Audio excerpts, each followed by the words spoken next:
Chapter 350. Someone immediately led Chow Yun to the northeast. After walking for about 20 minutes, he finally arrived at a remote courtyard.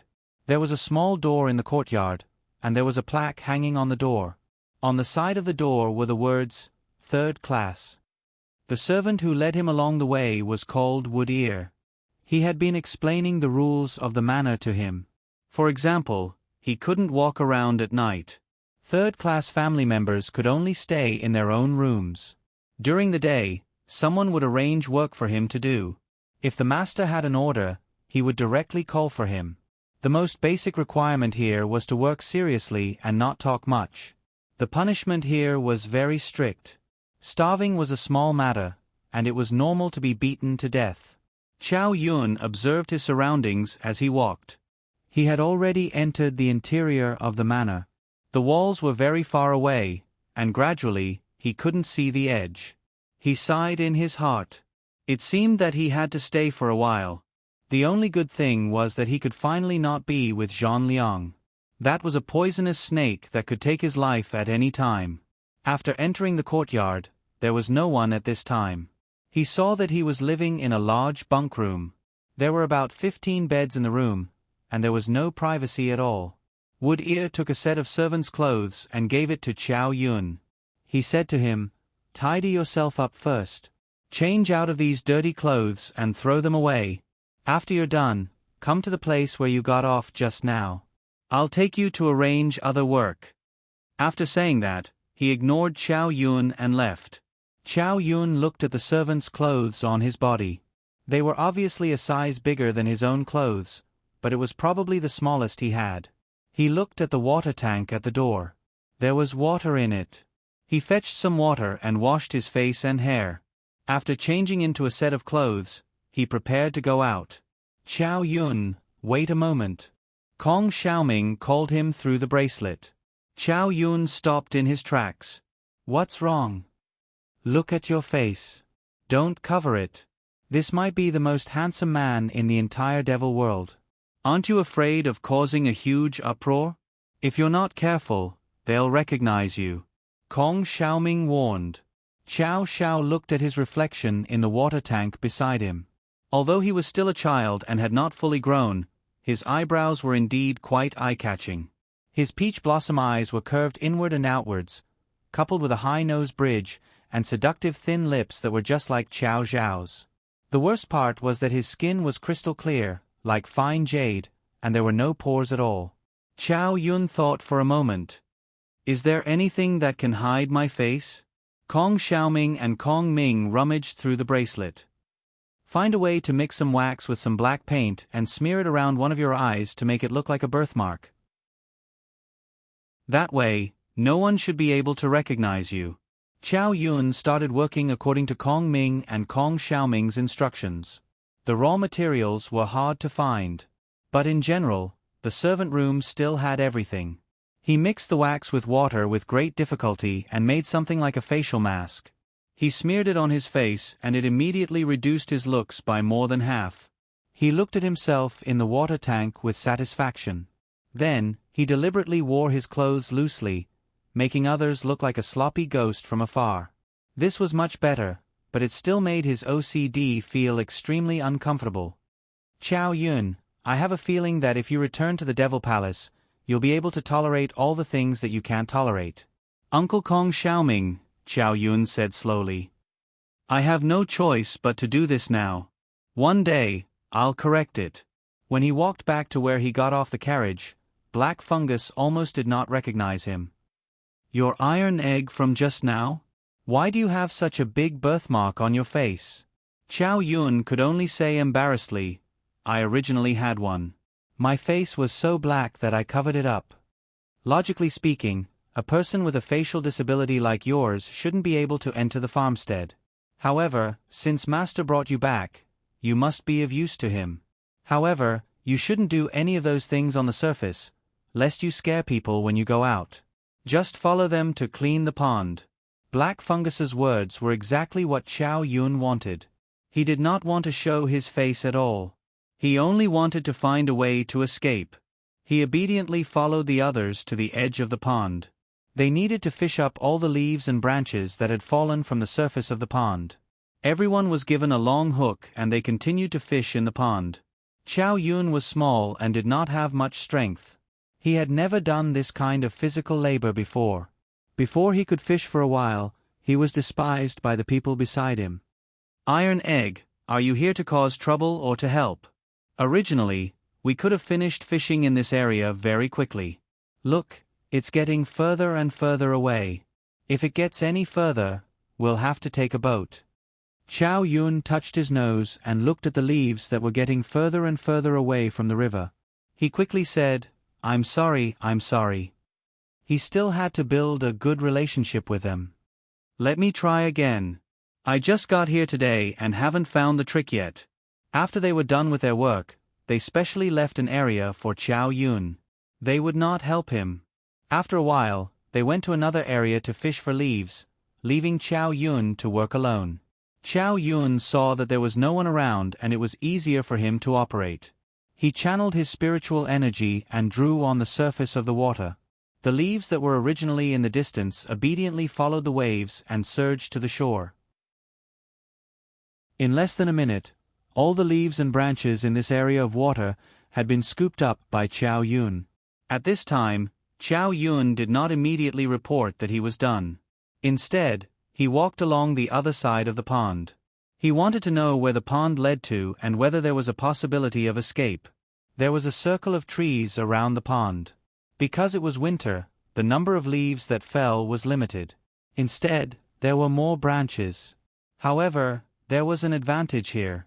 There were many trees, so Chow Yun did not need to hide. He could directly disappear. He quickly ran along the pond and circled around it. When he reached the end of the pond, he originally thought that the pond had closed. It flowed out like a small stream and directly led to a large lake behind it. The lake looked from afar and was connected to the mountains behind it.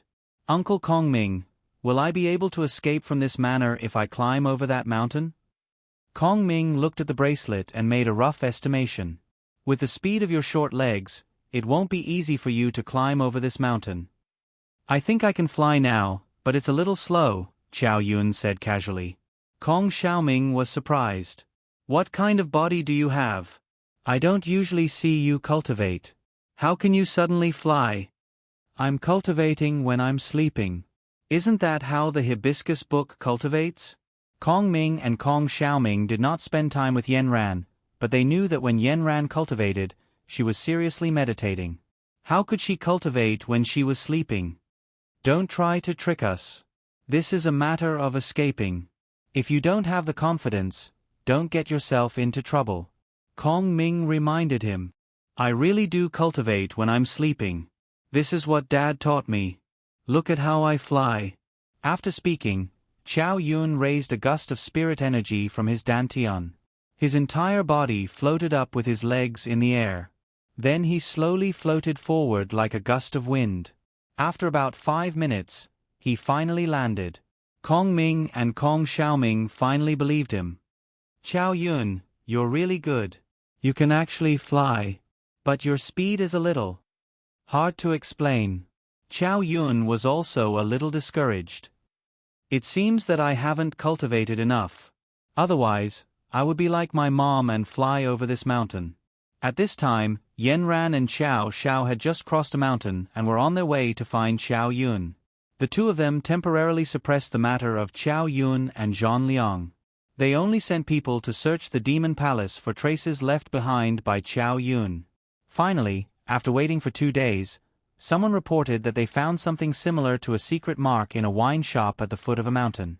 Yanran and Chow Chow personally went to check it out. Their hearts finally sank.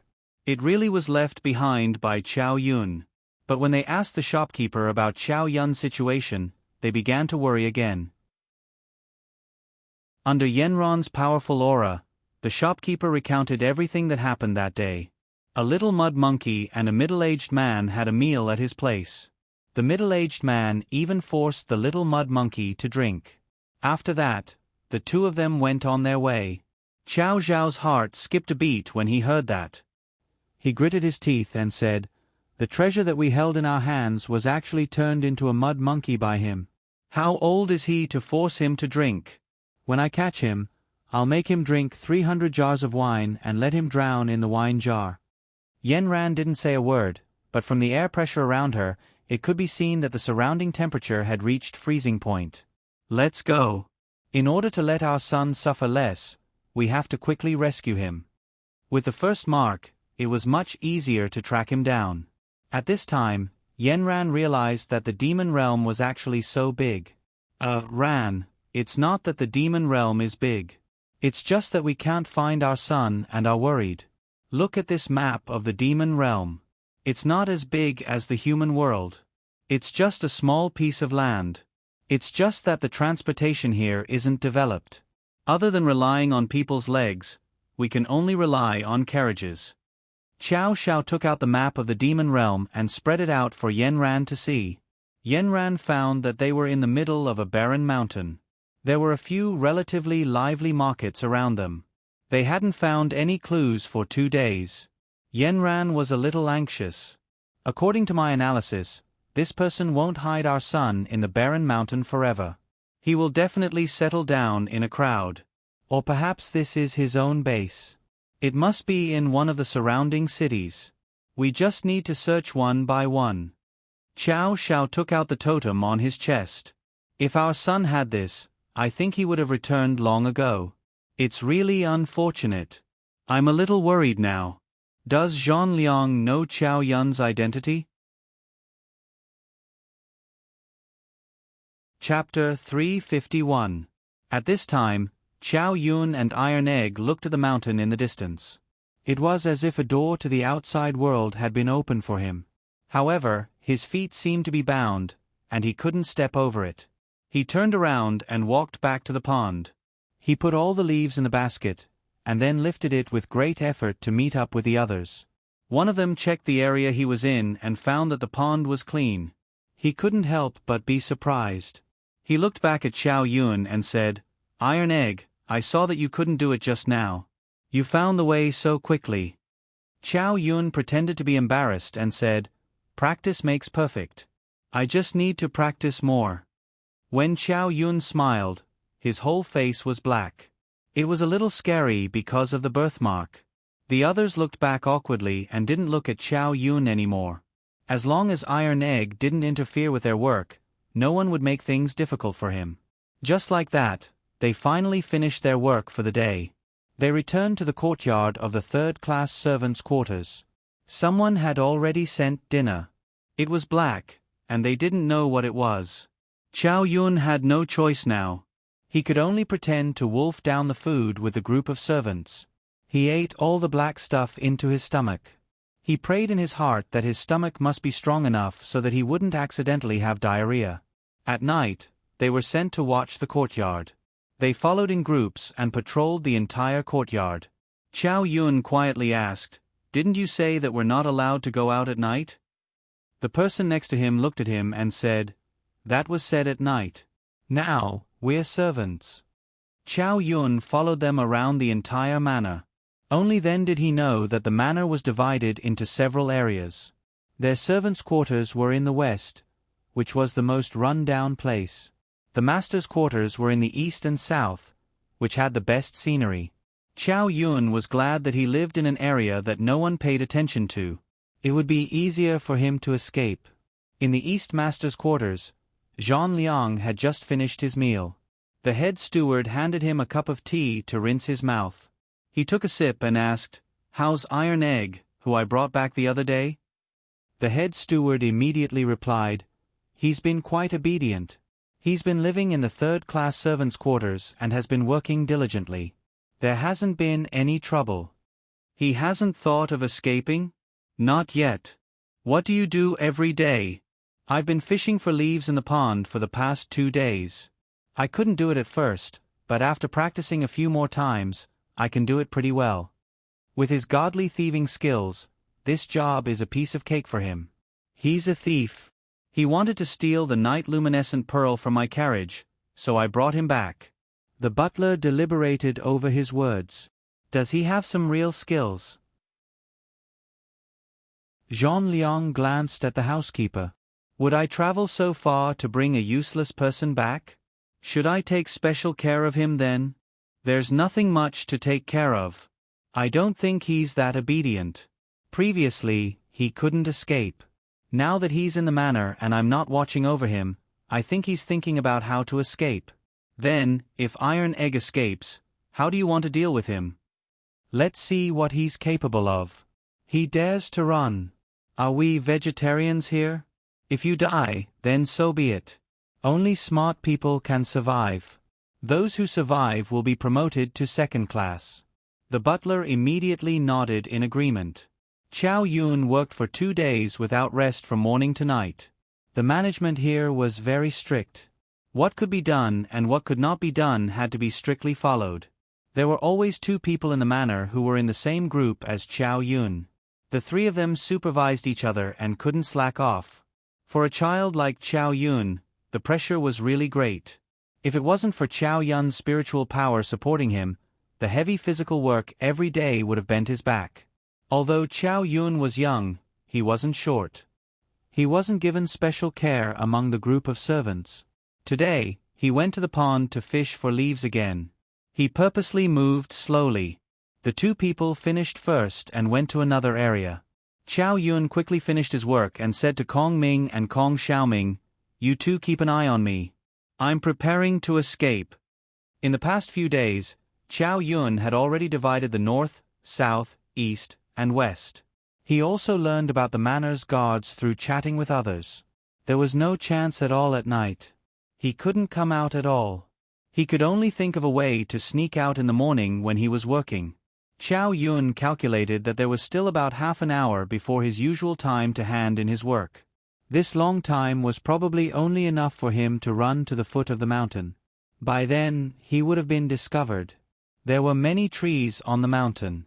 He planned to hide at the foot of the mountain and wait for others to search the mountain before climbing over the mountain to escape.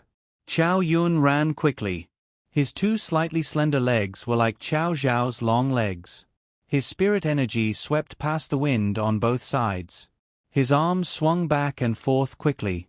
The branches were uneven and often brushed against Chow Yun's face and body.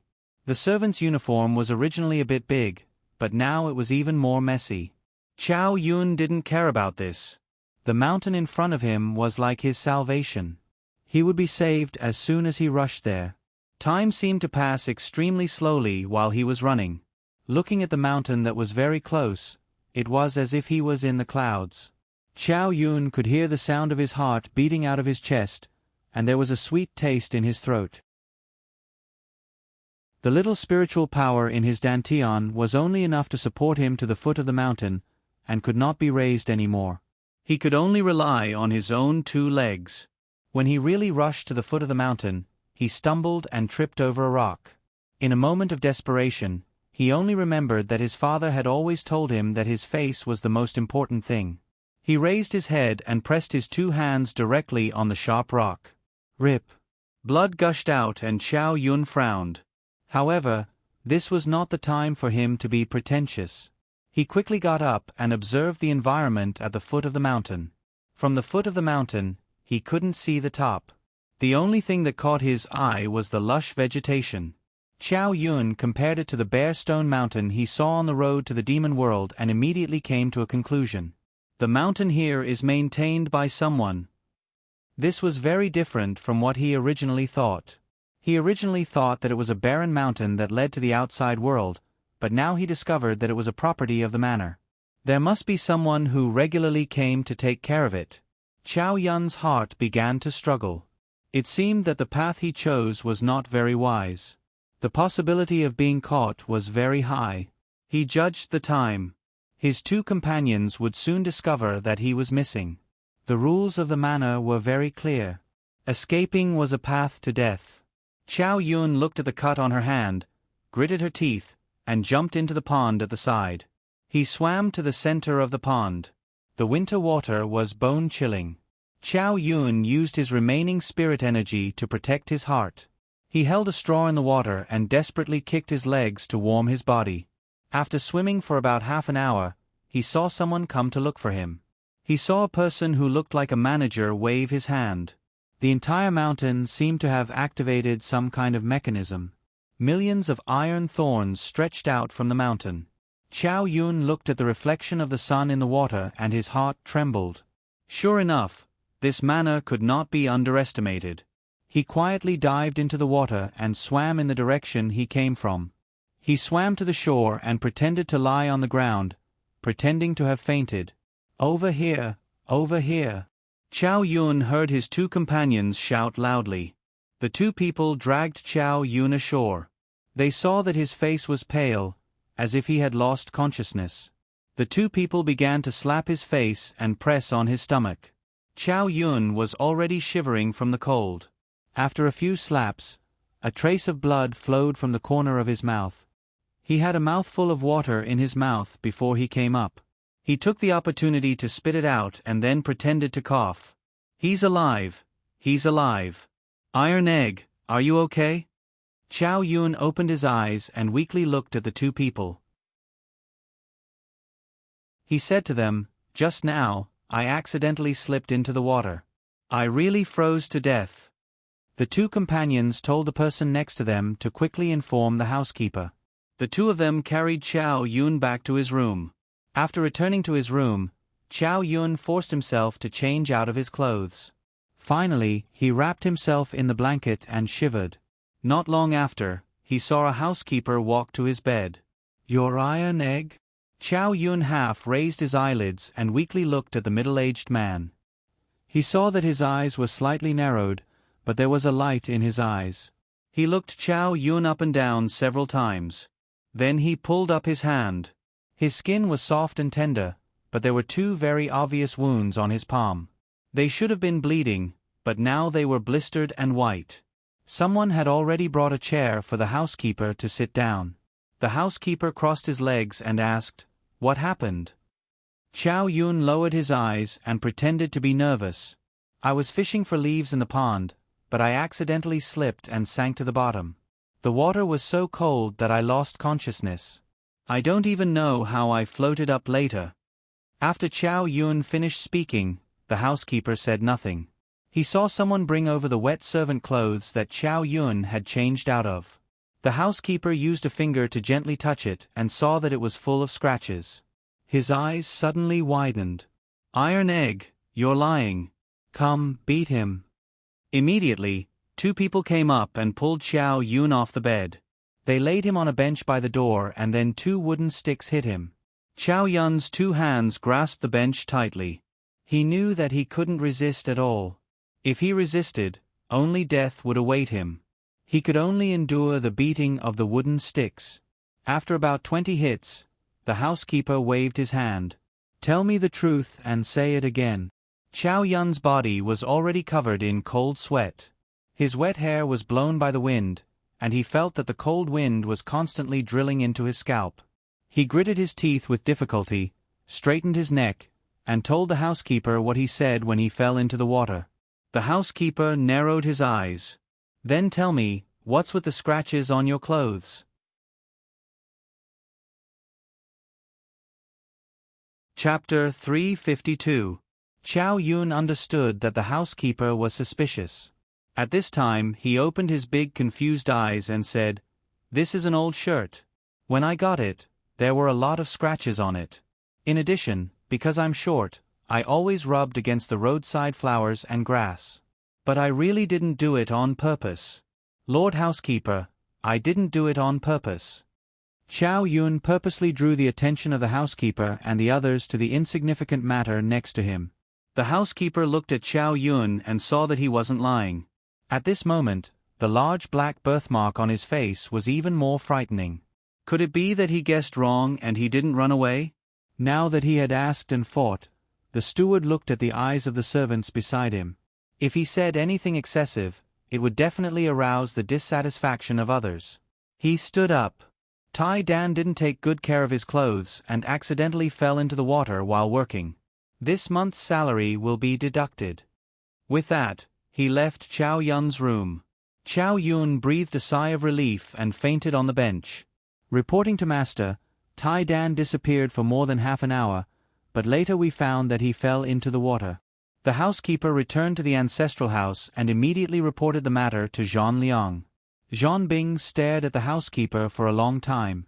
"Are you sure he didn't want to escape? It doesn't look like it. I didn't find any trace of him in the back mountain. Also, he struggled desperately in the water. His hands and feet are a little swollen. He must have drunk a lot of water. It does look like someone who fell into the water. Then he must be very good at swimming. It's such a cold day. Can an adult survive underwater?" The housekeeper immediately broke out in cold sweat. "It's also possible that he's very good at swimming." Zhang Liang paced back and forth in the room. After a while, he said, "Promote him to a second-class servant." Just like that, Chow Yun inexplicably moved from a third-class servant's room to a second-class servant's room. The people around him congratulated him. Even the housekeeper treated him differently. But for Chow Yun, this was simply a kind of tragedy. His escape plan was even more difficult to carry out. As a second-class servant's area of work, from the southwest corner to the southeast corner, it was still a long way from the area where the first-class servants actually worked in the eastern district. Chow Yun was also given a new set of servant clothes. He looked at the clothes that matched his size and sighed in his heart. There was finally some life in the southeast corner. The number of servants had increased, and there were also some family members, especially some women. The servants' rooms were also changed from a large bunk bed for 15 people to a small room for 4 people. Ever since Chow Yun recovered from his illness, he was directly arranged to serve tea and water. Chow Yun changed the pattern of the birthmark on his face. The color became lighter, making it impossible to see his previous appearance, but it also made it less scary. Not long after arriving here, Chow Yun found that he finally had a chance to go out openly. Because these Zhanliang women like to go out shopping, and they like to talk about ostentation, and as a second-class servant, he always had to follow behind to make up the numbers. It was like this today. It was said that this was the woman that Zhang Liang doted on the most. Her name was Madame Yu. She had an appointment with someone else to play mahjong, so she was busy inside and outside for Madame Yu's trip. After Chow Yun carried a box of devil coins into the carriage, he was left behind. Kneel. He was forced to kneel beside the carriage. Following that, he caught a whiff of a fragrant wind. Madame Yu, who was gorgeously dressed, stepped lightly on his back. He almost vomited blood from being stepped on, but he gritted his teeth and endured it. He knew that this opportunity to go out was not easy to come by. The carriage walked in the market. Chow Yun followed behind a group of servants. Chow Yun found that this market was not the same as the one in the Demon Palace, but it was more or less the same. It was like the difference between the capital and a small city in the human world. The crowd here was bustling, and the sound of hawking on the streets was endless. It looked like a more prosperous market. Chow Yun walked slowly behind the carriage, but his eyes were not idle as he looked around. On this road, there were 2 restaurants, 3 casinos, and 5 brothels. This was the same as the city where the Demon Palace was. Entertainment venues were everywhere. Chow Yun silently memorized the road and also calculated his escape route. The carriage did not go far before it stopped at the entrance of a luxurious courtyard. There were 2 statues of the Demon Realm's totems with green faces and fangs. Chow Yun originally thought that the carriage would directly drive in, but he did not expect Madame Yu to alight at the entrance. Chow Yun consciously ran to the front of the carriage and became her cushion again. When he got down, Chow Yun's hand moved slightly and threw a hairpin on Madame Yu's head to the ground. Then, he quickly went forward to pick it up and handed it to Madame Yu. "Madam, your hairpin fell." Madame Yu touched the exquisite hairpin on her head and found that it was true. She took the hairpin from Chow Yun's hand and ordered a servant to put it on for her. Then, she spat out a word from her thin lips. "Reward, come in with me." Thus, Chow Yun followed Madame Yu into the courtyard under the envious gazes of the other second-class servants. The courtyard was very beautiful, and it was obvious that it was decorated by a woman. It was currently winter, but for some reason, there were many colorful flowers blooming, and the entire courtyard was decorated in a riot of colors. The group of people walked along the path filled with flowers. At this time, they saw a slightly plump woman from afar. She greeted from afar, "Madam Yu, welcome, welcome. I've been waiting for you for a long time. Madam Kai, sorry for making you wait." There was a bit of traffic on the road. The two women greeted each other politely and then took a stroll in the garden. Chow Yun followed them and heard them say, "Look at how well my flowers are growing. These are all special seeds that your family's Mr. Jean brought from the outside world. In addition to my meticulous watering, it has really become a garden now. Our family's Mr. Jean has an incredible ability. He can travel between different worlds. I reckon he is the only one in the entire demon realm who can do this. Madam Kai, see if there is anything else you need. I will ask my family's Mr. Jean to get some more for you." Finally, they finished their stroll in the garden. The two women brought a group of servants to a magnificent living room. The room was brightly lit by night pearls. An unknown smell of sandalwood floated in the room. It made one feel clear-headed and unsatisfied. Only by inhaling more would one feel better. The windows were all fan-shaped with carved flowers. Chow Yun felt like she was inside an ancient Roman castle. The tall doors and windows allowed sunlight to freely pour in from the outside. The warmth turned this place into a modern sunroom. Madam Kai and Madam Yu sat down at the table hand in hand. The two chatted happily as if they were old friends who hadn't seen each other for many years. After a while, two more women came. The mahjong table was finally gathered. Chow Yun stood to the side and looked down, watching the four women happily play mahjong. From time to time, servants from Madam Kai's family would come to serve tea and water. Plates of out-of-season fruits were placed on the small table nearby as if they were free. The women kept praising Mr. Jean, talking about his ability to travel across the 6 worlds. Chow Yun slowly understood the identities of these women and Zhang Liang's identity. Madam Kai was the official wife of the highest-ranking official in the area. The other two were the family members of 2 minor officials. Madam Yu was Zhang Liang's concubine. The Zhang Liang they spoke of was someone who could do anything. The heavens were high and the emperor was far away. The Devil Lord didn't care about this area at all. He only sent his parents to correct him. However, he didn't expect the parents to be in cahoots with Zhang Liang. Everything was respected by Zhang Liang. Therefore, Madam Yu's status was the most likable among the 4. The 3 madams listened to Zhang Liang's deeds from the bottom of their hearts. Madam Yu was also very proud to be able to tell them about her man's heroic deeds. As a result, this mahjong party became Zhang Liang's personal achievement show.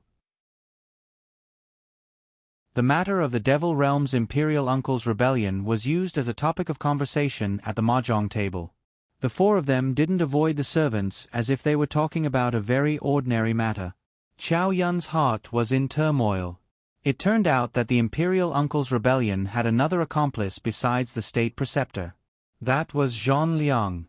Zhang Liang's greatest use was to provide them with money to buy weapons and raise an army. The madams were constantly mocking this Imperial Uncle. He was really too stupid. After planning for so long, he actually failed at the last moment. The Devil Lord was about to die, but he managed to turn defeat into victory. Madam Yu also said with great pity, "Fortunately, our family has so much money that we can't use it all up. Otherwise, if we spent it all on this idiot, I would feel like I was losing out." Madam Kai nudged Madam Yu with her elbow. "Then what other plans does your Mr. Jean have? I heard from our old Kai that day that the Devil Lord seems to have set his eyes on your Mr. Jean because he seemed to have exposed himself at the #1 villa in the world. Is that true? So what if he has set his eyes on him? We are serious businessmen. What evidence does he have to pin the crime of rebellion on us?" Madam Yu said disapprovingly, "At most, he'll make us earn less money. Can he still arrest us? Moreover, are we soft persimmons?" Madam Kai asked in a low voice, "I heard that Mr. Jean slept with Madam Chow and almost caused the Crown Princess to get together with a young man. That's why the Devil Lord wants to arrest him." "I knew it. In any case, it can't be a rebellion. Our Mr. Jean's charm is too great. Even Madam Chow recommended herself to sleep with him. Ha ha ha ha. It's a pity that the crown princess didn't make a big joke of herself. That young man was actually the crown prince. I don't know if it's true or not. If it's really a young man, then the crown princess won't be able to survive in the devil realm. The people laughed non-stop.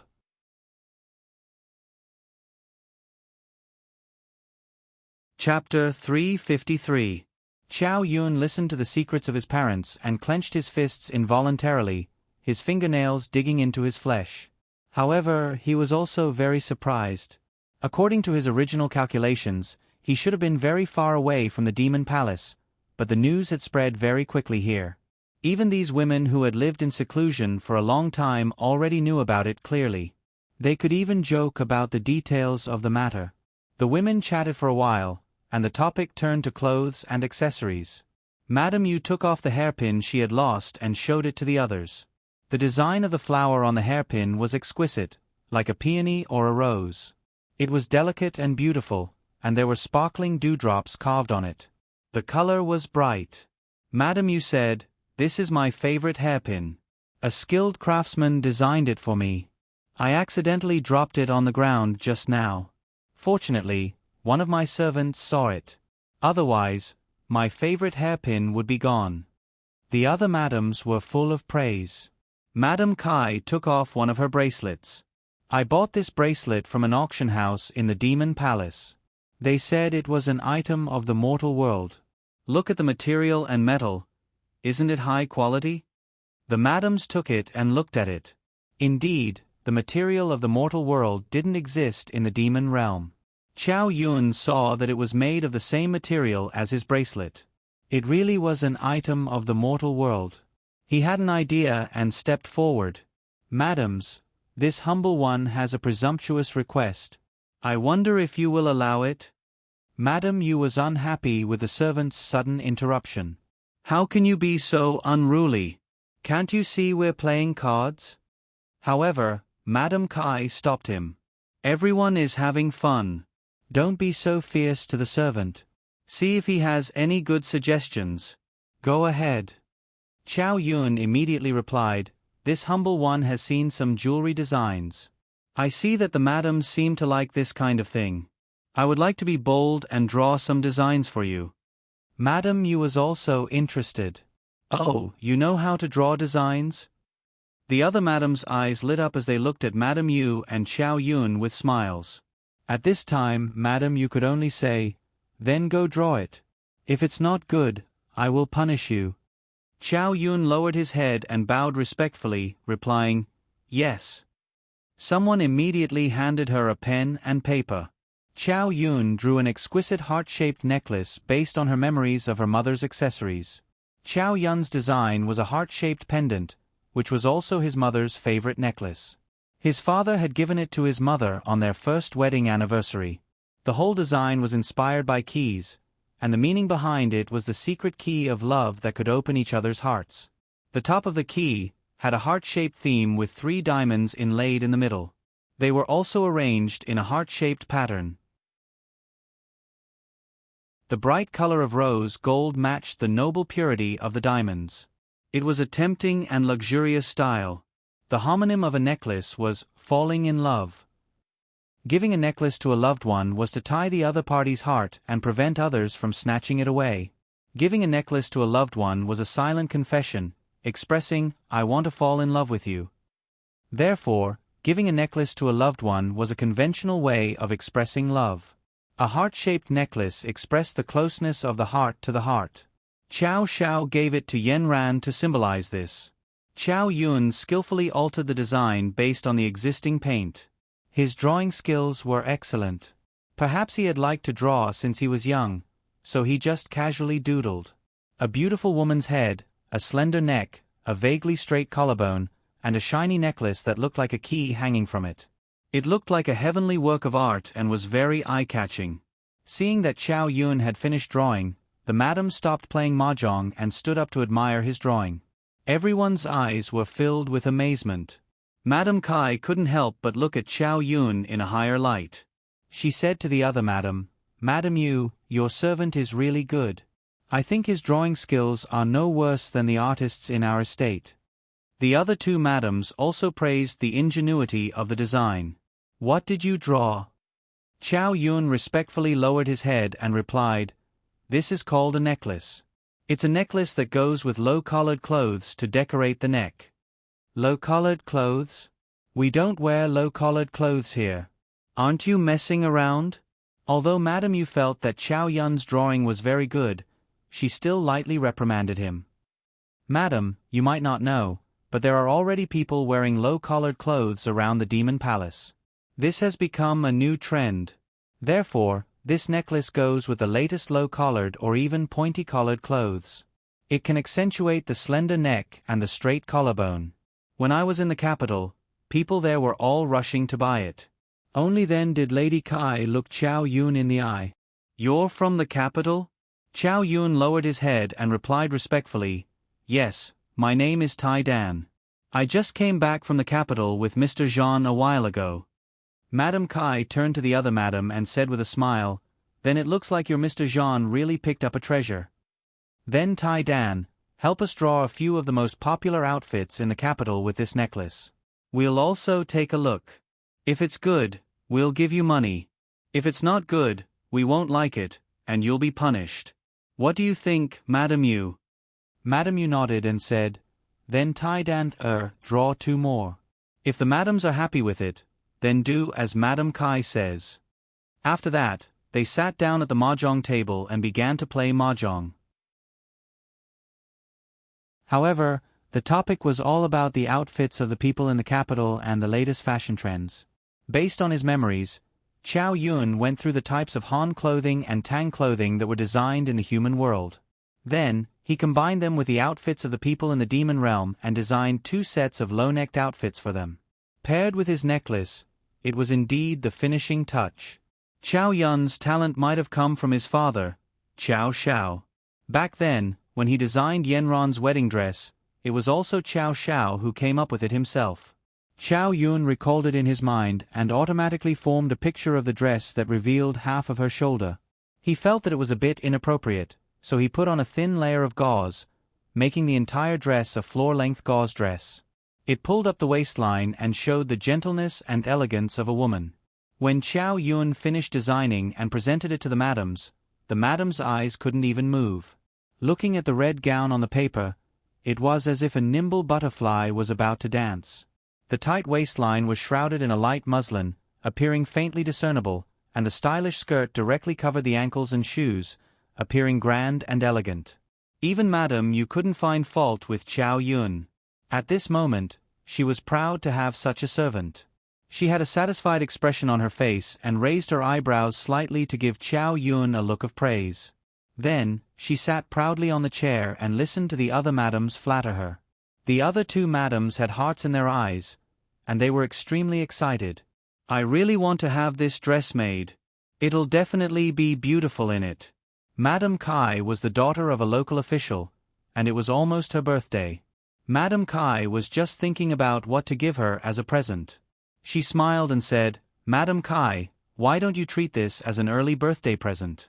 We'll hire a tailor to make this dress for your birthday banquet. After that, we'll find a craftsman to make this accessory as well. We'll display these 2 items together at your birthday banquet. What do you think?" Madame Kai was elated. She wanted to keep the dress as soon as she saw it, but because it was brought here by Madame Yu, she felt a little embarrassed to ask for it directly. After hearing Madame Yu's words, Madame Kai pretended to be polite and asked a servant to bring a rui for Madame Yu. Then, she accepted it as a matter of course. "Madame Yu, I'll have to trouble your servant to stay here for a while. He can work with the tailor to make this dress and accessory." Madame Yu waved her hand. "No problem, Tai Dan. Stay here for a while. If you do well, I'll reward you greatly when we return." Chow Yun sighed in relief. He had gone through all this trouble to achieve his goal of staying here. Zhang Liang's villa was too strict, and there were people watching him everywhere. Only by escaping the villa could he truly escape. They stopped playing mahjong and finished their meal. Madame Yu left with the other servants under Chow Yun's escort. Naturally, Chow Yun stayed with Madame Kai's servants. When Madame Yu returned home, Zhang Liang happened to come to her room that night. Madame Yu excitedly described the day's events to Zhang Liang. She even praised Tai Dan's design to be the most wonderful in the world. After hearing the description, Zhan Bing casually took a sip of tea. "Call Tai Dan up. I'll ask him personally." Madame Yu realized that she had made a decision without Zhang Liang's approval. She stammered, "I asked him to stay at Madame Kai's to help make the dress." Zhang Liang slammed his cup on the table. "You left him outside?" Madame Yu looked at Zhang Liang's lowered pressure. Her cheeks turned cold. Her heart trembled. "Is there a problem with me leaving him at Madame Kai's house?" Zhang Liang didn't say anything, but he was still worried about this special thief. After a while, he said, "I brought this Tai Dan from the capital. I still need to observe his loyalty." Madame Yu boldly said, "That's good. We can observe if he'll run away." Zhang Liang smiled coldly. "I don't think he has the guts." He directly ordered, "Send a few people to guard Madame Kai's side courtyard. If Tai Dan dares to escape, bring him back."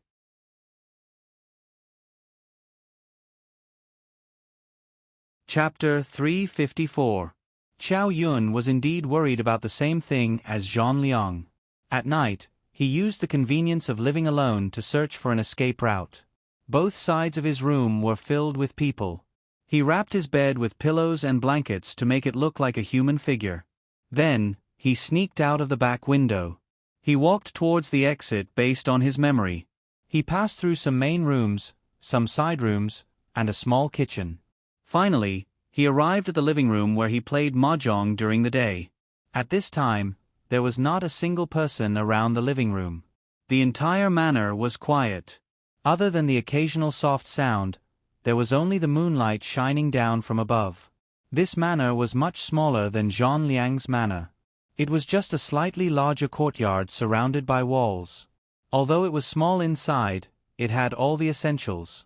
It looked like this was a side courtyard and not a main room. It really was a good place to escape. Chao Yun stealthily passed through the flowery garden and arrived at the wall. The wall was quite high. He used his spirit energy to fly up twice, but he could only reach half of the wall. He had no choice but to give up. When he jumped up, he could vaguely see a row of sharp horns with a metallic luster on top of the wall. He had Kong Ming and Kong Xiaoming help him keep an eye on the surroundings. He went to find a ladder and wanted to jump over the wall. However, other than flowers and plants, there was not a single tall tree around the fence, let alone a ready-made ladder. Chao Yun looked around the wall, but there was not even a dog hole. His noble little crown prince's hopes of crawling out of the dog hole were dashed. He quickly arrived at the main entrance, but only then did he find two servants wrapped in cotton clothes sitting on either side of the main entrance. They were sleeping there. It seemed like it would not be easy to leave through the main entrance. Chao Yun could not help but miss the minister who could dig a hole in the demon palace. If only he was here, he could dig a tunnel from here and escape. However, it seemed like he was at his wit's end. Chao Yun stared at the tall wall and could not think of a good idea for a while. After Zhang Liang arranged for the people, Madame Yu dared to step forward and help him undress. After taking off his coat, Madame Yu's hand began to go into Zhang Liang's clothes. Her voice was even more delicate and charming. "My lord, let's go to bed early." Zhang Liang pressed down on her moving hand. "What? Why are you so impatient today?" Lady Yu hugged Zhang Liang from behind and said in a coquettish voice, "Today, I heard from Lady Kai that you slept with Lady Chao in the capital. Is that true?" Zhang Liang did not find it funny and pulled her back. "What's wrong? You're jealous." Lady Yu pouted. "How can that woman be worthy of you?" A pair of jade-like arms for 1,000 people to sleep on, a little bit of vermilion lips for 10,000 guests to taste. How can you do it? Zhang Liang pulled her into his arms. She is the eldest princess of the demon world. With this identity and status, it is not an exaggeration to say that she has raised many faces at home. Moreover, she has maintained herself very well. Her figure is graceful and she is still charming. She is a woman of the highest quality. Lady Yu's heart was filled with jealousy. Could it be that Darren has admired her for a long time? Zhang Liang did not avoid it. That is, ever since I saw her when I was young, I could not forget it for a long time. Back then, her two demon beasts opened the way and a carriage was decorated elegantly. The moment she got off the carriage, all the flowers around her seemed to have bloomed for her alone. However, all the beauty could not compare to her eyes, her smile, her eyebrows raised, and her waist bent. That was an unconcealable charm that was emitted from her bones. I have always remembered it for a long time. Finally, my wish has been fulfilled and I have one less regret in this life. The more Lady Yu listened, the more frightened she became. But aren't we opposing them now? Men fight for the world, women fight for men. There is no such thing as eternal benefits and no such thing as eternal opposition. This time, Imperial Uncle failed. Otherwise, I would have been able to openly take back the beauty. Lady Yu did not speak anymore, but instead, she became engrossed in the conversation. He thought about the night he had with Lady Qiao, and his body heated up. He pressed Lady Yu onto the bed. The night was long, and no one could replace the enchanting position of that night in his heart. Qiao Yun looked at the wall that was several feet tall and then looked at the surrounding environment. Other than flowers and shrubs, the only place that was slightly taller was the grapevines that covered the long corridor. Qiao Yun calculated the length of the grapevine, then pulled out a vine from the middle and two smaller vines from the side. He used a dead knot to tie them together, then wrapped the smaller vines around them. Just like that, a long, soft, and hard rope was tied together. Kong Ming and Kong Xiaoming looked at the busy Qiao Yun and could not guess what he was doing. Qiao Yun, this rope is too soft. If you throw it to the other side, there is no way to fix it. Who said I was going to throw them to the other side? After Qiao Yun finished speaking, she twisted the rope into a loop and tied it into a slip knot. Then, like throwing a hoop, she threw the loop towards the top of the wall. With a soft sound, the trap was caught. Qiao Yun fiercely pulled downwards and used this ingenious force to instantly tighten the originally hollow ring. Qiao Yun, you are really smart. This way you can climb up and then throw the rope to the other side. This way, you won't have a problem getting down the wall. Well done. Qiao Yun used his hands to pull on the rope's sturdiness. He felt that it would not be a problem for him to bear his own weight. Thus, he grabbed the rope with both hands and kicked off the wall. Using all four limbs, he climbed up the wall like an agile monkey. He poked his small head out and saw that it was pitch black outside. It was the wee hours of the morning and everyone was sleeping soundly. He observed his surroundings. There were only a few places that were brightly lit in the distance. Qiao Ying guessed that it was either a casino or a brothel. He aimed at the path that he would escape from and then turned around to pull the rope up. When he finally grasped all the ropes in his hand and was about to throw them outside, Kong Ming and Kong Xiaoming suddenly called out to him. Wait a minute, Qiao Yun. It seems that someone is coming. Qiao Yun suddenly retracted his hand and looked carefully. Indeed, there was a group of people not far away holding torches and rushing over. He retracted his head back into the wall like a gecko. But after a while, he saw the group of people rushing towards the wall. Then, as if they were standing guard, they lined up and blocked the entire street. Damn, this is too unlucky. Kong Xiaoming shouted in the bracelet. The clothes that this group of people are wearing seem to be from Zhang Liang's manor.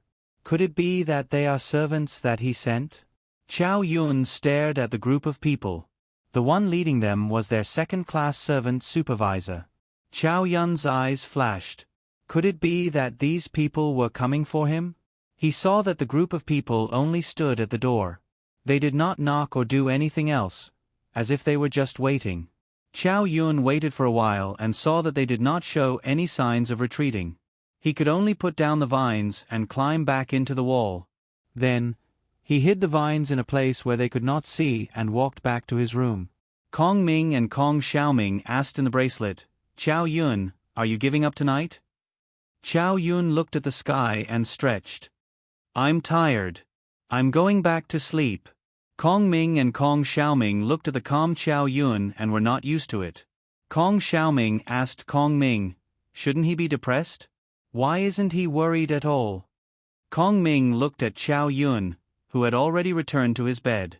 He said to Kong Xiaoming, "He's not Xiao Xiao. He's completely inherited Yanron's personality. Even if the sky falls, he'll be able to withstand it. Let's wait for another opportunity." It could only be said that Chow Yun's guess was correct. Every time danger came, he was able to narrowly avoid it. The second-rank butler led a group of people to stand guard outside the door for the entire night, and it wasn't until the next morning that he hurried back. Lady Kai and her family had no idea that someone had been guarding the door for them for the entire night. The next morning, Madame Kai brought a tailor and a blacksmith over. Chow Yun showed them the blueprint he had designed. The two of them had never seen clothes and accessories with such a beautiful design before, and they were full of praise. The clothes could be made according to the blueprint, but the necklace was difficult to make. First of all, the material was very difficult to find. Even if there were substitutes like diamonds and crystals, the craftsmanship needed to be very meticulous. Where were they to find a microscope in a place like the Demon Realm? So, Chow Yun modified the necklace he had designed, imitating the material used to make hairpins. Most importantly, it had to be shiny and shiny. The tailor and blacksmith looked at Chow Yun in awe. Despite his young age, Chow Yun seemed to know a lot. The two of them felt as if they had found a teacher. They thought it was just a simple task, but it gave them a sense of accomplishment. The two of them asked Madame Kai to stay here so that they could discuss the work with Master Bruiser. Madame Kai couldn't help but be curious. How could such a young child make the two of them respectfully refer to him as their master?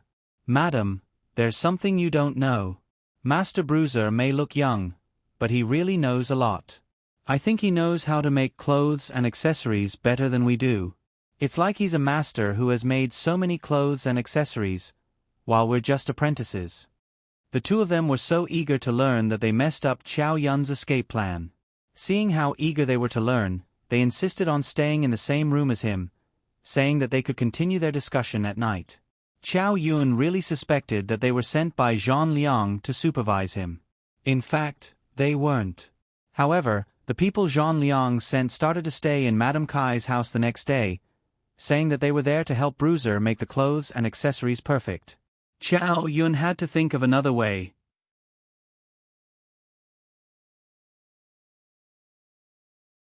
Chapter 355. The only good thing about living in Madame Kai's house was that he could eat well and dress warmly, and he didn't have to do any manual labor. Chow Yun looked at her perfect hand that had been cut by herself on purpose. It was like a piece of art that had been tainted with flaws. Chow Yun was glad that it wasn't her father's hand. Otherwise, he would have cried out for a few days.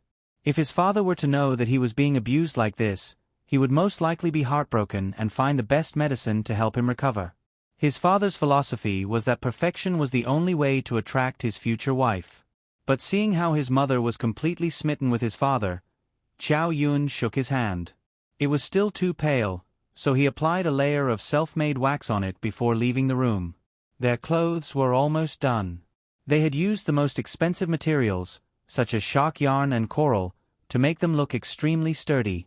As they walked, they shimmered with vibrant colors, making them look like a celestial being. Chow Yun lamented that the first dress he had ever designed was going to be worn by a woman from the demon realm whom he had never met before. It was such a pity that his future wife wouldn't have a chance to wear it. Madame Kai stood in front of the full-length mirror and looked around. Was the elegant and radiant woman in the mirror really her? Her original plumpness was obviously covered a lot, and the open neckline made her neck look slender and fair. The material of the clothes felt comfortable and soft to the touch, but when she wore it, it looked very three-dimensional. Her waistline was raised a lot, but only a little below her chest, making her originally short and thick lower body a few inches longer. Aside from her round face, she looked like a completely different person. Madame Kai was overjoyed to see this, and she couldn't bear to take it off. Chow Yun went up to Lady Kai and said, "If you tie your hair up high on the top of your head, or wear a high bun, it will increase your height and make you look more beautiful." Madame Kai's heart was completely hooked by Chow Yun. "Help me do it." Chow Yun immediately waved his hand. "Madame Kai, I'm a clumsy person, and I've never done a woman's hair before. You should have your maid do it. I'll just give her some pointers." The maidservant looked at Chow Yun and thought to herself, "This child is quite good with words. He doesn't seem to want to steal the rice bowl." At this moment, she had a better impression of Chow Yun. Madame Kai looked at herself in the mirror after her hair was done up. She really was flawless. The necklace in front of her chest was the highlight. She was sure to amaze everyone at the birthday party. "Madame Kai, Tai Dan has already finished the clothes and accessories for you. Can we let him go now?" The supervisor beside Chow Yun immediately asked. "How can that be? It's going to be my birthday soon. He can't not be there that day." "Go back and tell Mr. Jean that I want this servant. Just let him give it to me." This was Chow Yun's goal. He hoped to break away from Zhang Liang's surveillance. Only then would he have a chance to escape. However, she didn't expect the supervisor to reject her outright. Bruiser is Mr. Jean's treasure. He has already been promoted to a first-class servant. Mr. Jean can't do without him. However, if Madame Kai really needs him, how about I take him away after your birthday? Madame Kai had no choice. She couldn't take him away by force. She could only say impatiently, all right, I understand. I'll leave after my birthday." When Zhang Liang heard the servant's report, his eyes narrowed. He didn't expect Tai Dan to be so capable. He rubbed the jade thumb ring on his hand back and forth on his thumb. "Did he mention anything about promoting him to a first-class servant?" "I did, but Chow Yun didn't react," the servant replied respectfully. "Oh, not even the slightest bit excited? His salary will increase, and he won't have to do any manual labor." "Well, I didn't see any excitement from him. However, it's possible that he doesn't know that his salary will increase. After all, he looks quite young." "He's not young. He looks to be almost 6,000 years old. Since he knew that he was here to steal the night luminescent pearl, he must know how precious money is. It won't be easy to subdue such a capable person. His birthday will be tomorrow, right? I'll bring him back myself." By now, Chow Shao and Yenran had already run to the second town. They had searched every possible place that could have been marked, but Chow Yun seemed to have disappeared without a trace. Chow Shao was getting more and more nervous. Even Yenran, who was usually calm in the face of Mount Tai, was starting to feel uneasy. After all, Chow Yun was their son. Shao, there's one last direction we haven't searched. I'm sure he's there." Yenran sat in the carriage and looked at the city walls in front of her. The defenses here seem to be very strong. What kind of city is this? This is an area close to the demon realm. It's the most remote place in the demon realm. It's hundreds of thousands of miles away from the capital. Although father also sent a local official here, the position has always been hereditary. It's only seen once a year and has long since formed its own faction. Chow Shao told Yenran everything he knew. Yenran took out a map and looked at it carefully. This flower city's defenses are very good. It's easy to defend and hard to attack. The surrounding towns are also quite far away. It's a gate to the demon realm. However, if they join forces with the demon realm, they'll become the most dangerous border of the demon realm. This is the last city we haven't searched yet. Shao, I hope that Yuner is here. Should we go see the local official first? Chow Shao asked. Yenran raised her hand. No, we'll disguise ourselves and go in first. We'll search for Yun Er's whereabouts first. The two disguised themselves and pretended to be ordinary citizens of the Devil Realm. Chow Shao painted his face black, hiding all his magnificence under the black, while Yenran stuffed a few balls of cotton all over her body, dressing herself up as a middle-aged woman. She had a stocky back and a bear-like waist, which made her look particularly fat. Her face was even uglier. Looking from afar, she and Chow Shao looked like farmers. Yenran, should I put a horn on my head to make it look more realistic? Yenran looked at Chow Shao. She didn't know where he got a horn and put it on his head. What's the use of just having a horn? You're still missing an eye. Yenran took off his horn. It's still cuter like this. That won't do. I have to have 2 eyes to look at you. Otherwise, I won't be able to electrocute you.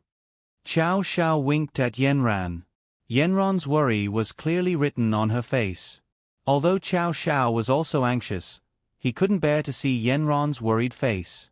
He always used some light words to calm Yenran's heart. Yenran hugged him back and put her fat body in Xiao Xiao's arms. Xiao, you're so nice. Xiao took the opportunity to hug her, but when he grabbed a handful of cotton, he pinched it.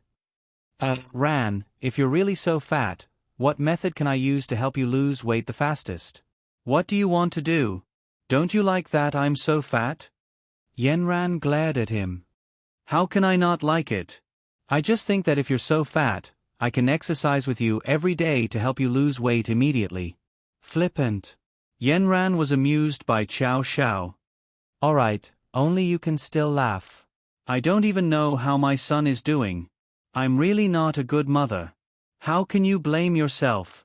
Isn't it my fault? Who asked me to bring you to the demon realm?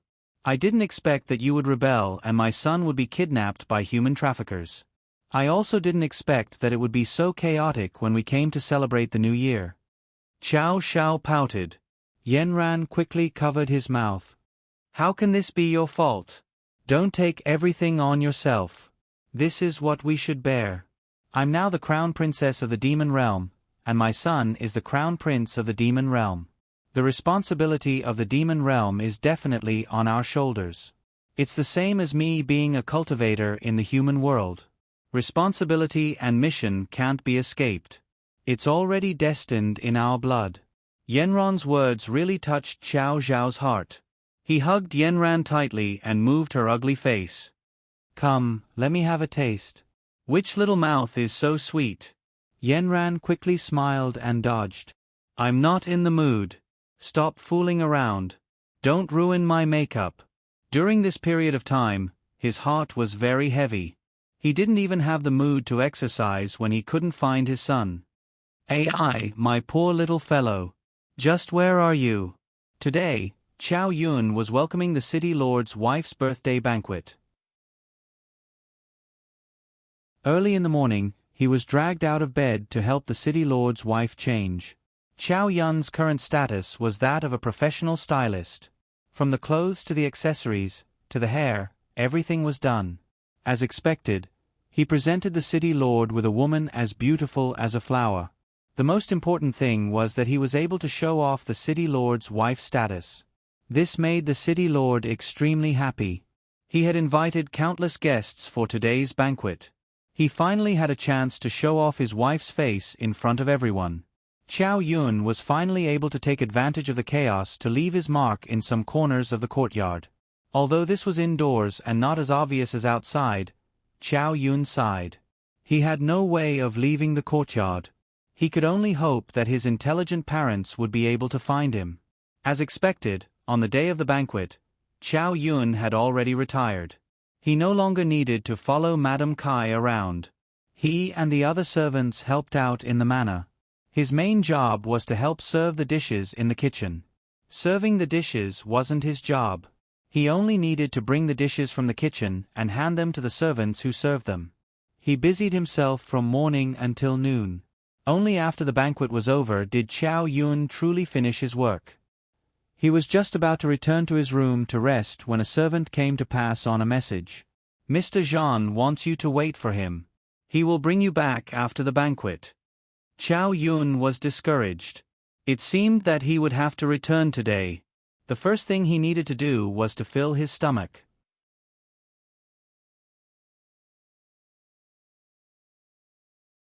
Chapter 356.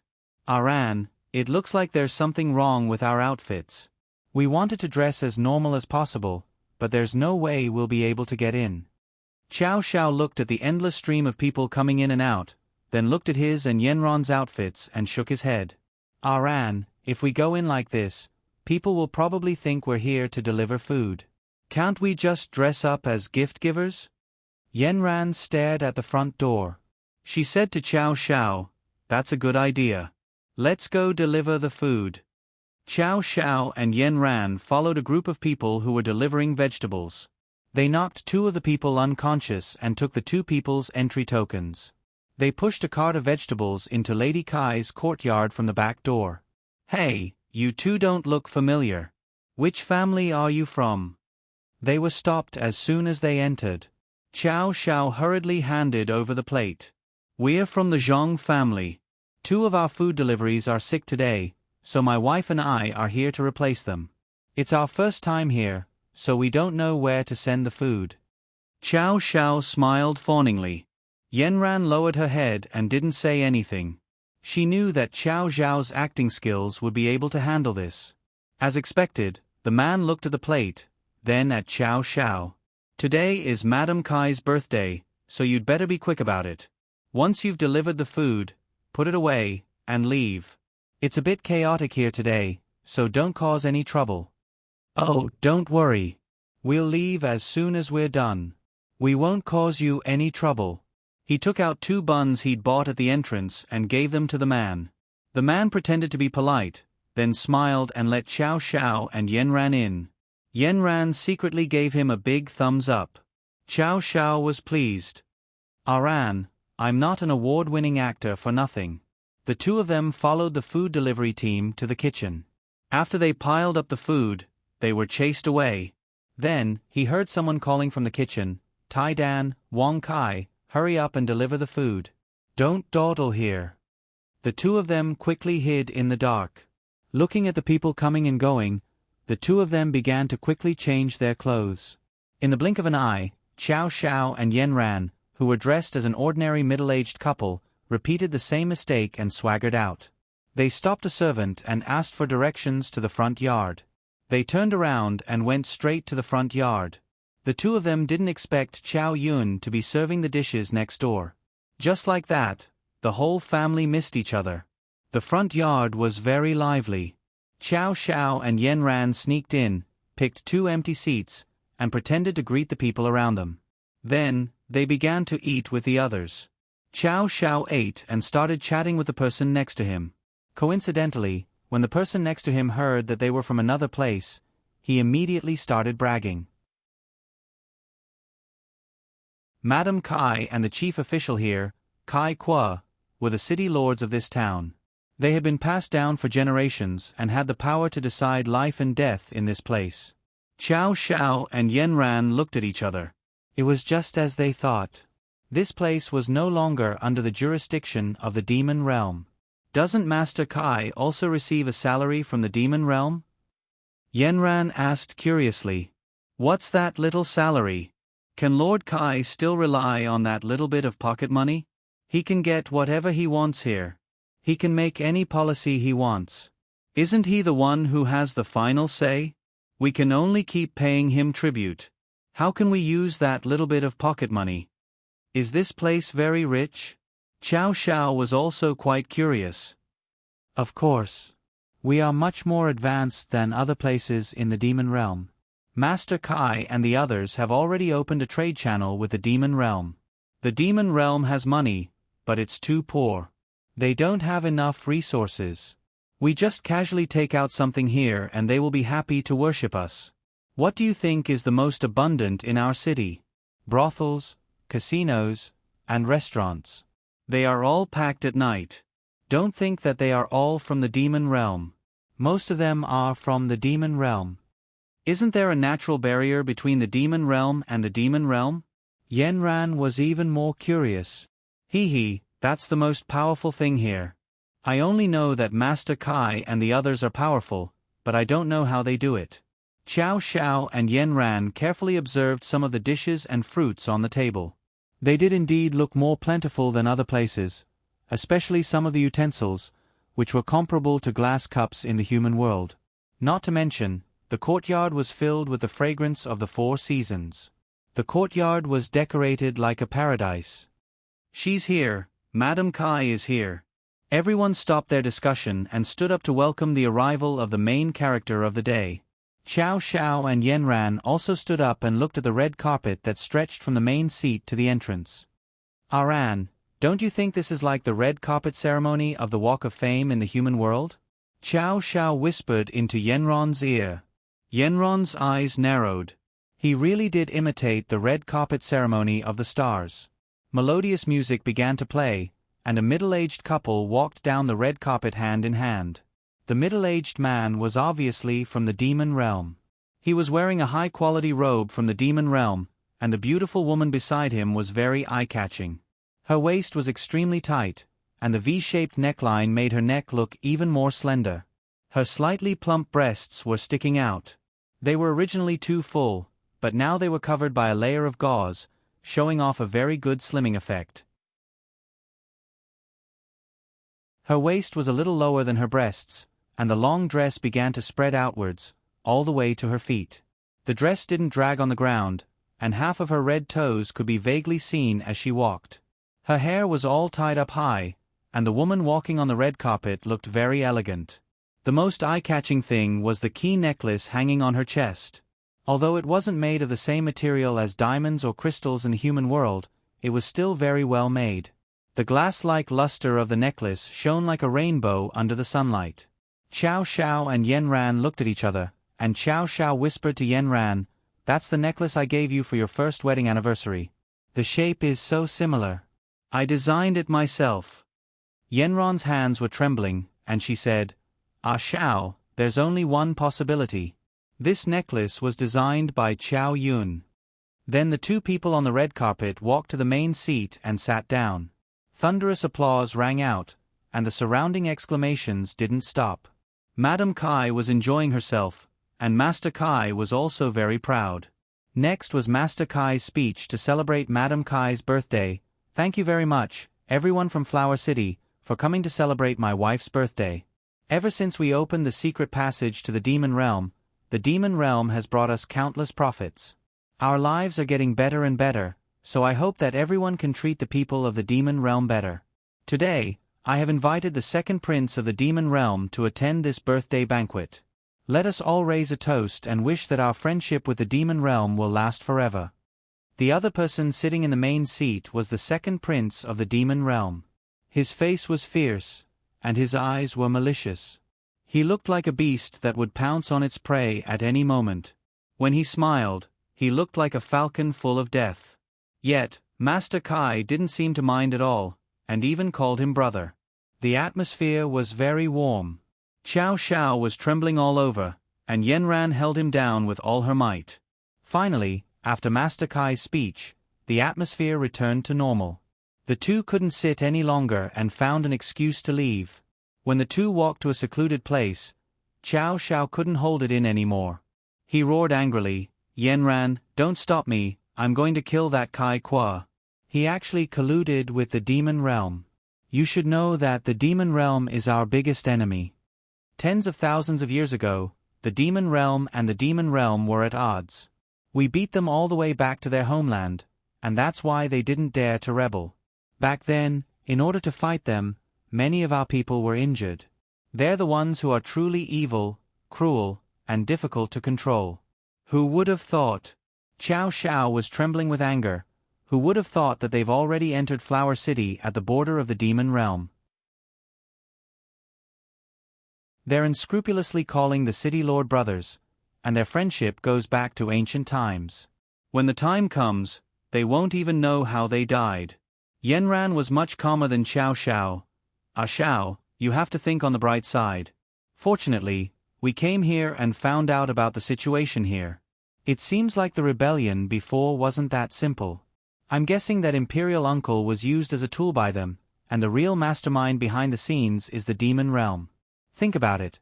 Imperial Father once said that Imperial Mother was poisoned at the border between the demon realm and the demon realm. That means that this poison is related to the demon realm. As for that state teacher, and that very suspicious Zhang Liang, I have a feeling that they're inextricably linked to the demon realm." Xiao Xiao still wanted to say something, but Yanran stopped him. "There's one more thing. Ah Xiao, Xiao Yun is definitely here. That necklace and clothes were probably designed by him." Let's find the symbol and save him first. Then, I think you'll have to go back and call for reinforcements. I'll send a message back right now and ask Aunt to bring people over. This doesn't conflict with us looking for someone. Okay, you go send the message. I'll look for Chow Yun here. Tonight, we'll meet at the brothel we saw yesterday. Chow Xiao flew off, and Yen Ran carefully searched the entire courtyard. Now that all the guests were eating, this was a very good opportunity for her. She searched the front hall and the backyard, and finally found the symbol in the corner of the kitchen where they delivered food. Yen Ran immediately thought that Chow Yun should be in the kitchen. She regretted it so much that her intestines turned green. Thus, she returned to her appearance of delivering food and stayed in the kitchen for a long time. Even after looking through everyone, she still couldn't find Chow Yun. She found another 2 people, and specifically asked about Chow Yun's appearance, but no one had seen him before. At this time, Chow Yun had already been called away by Zhang Liang. At this time, he was already on a carriage with Zhang Liang.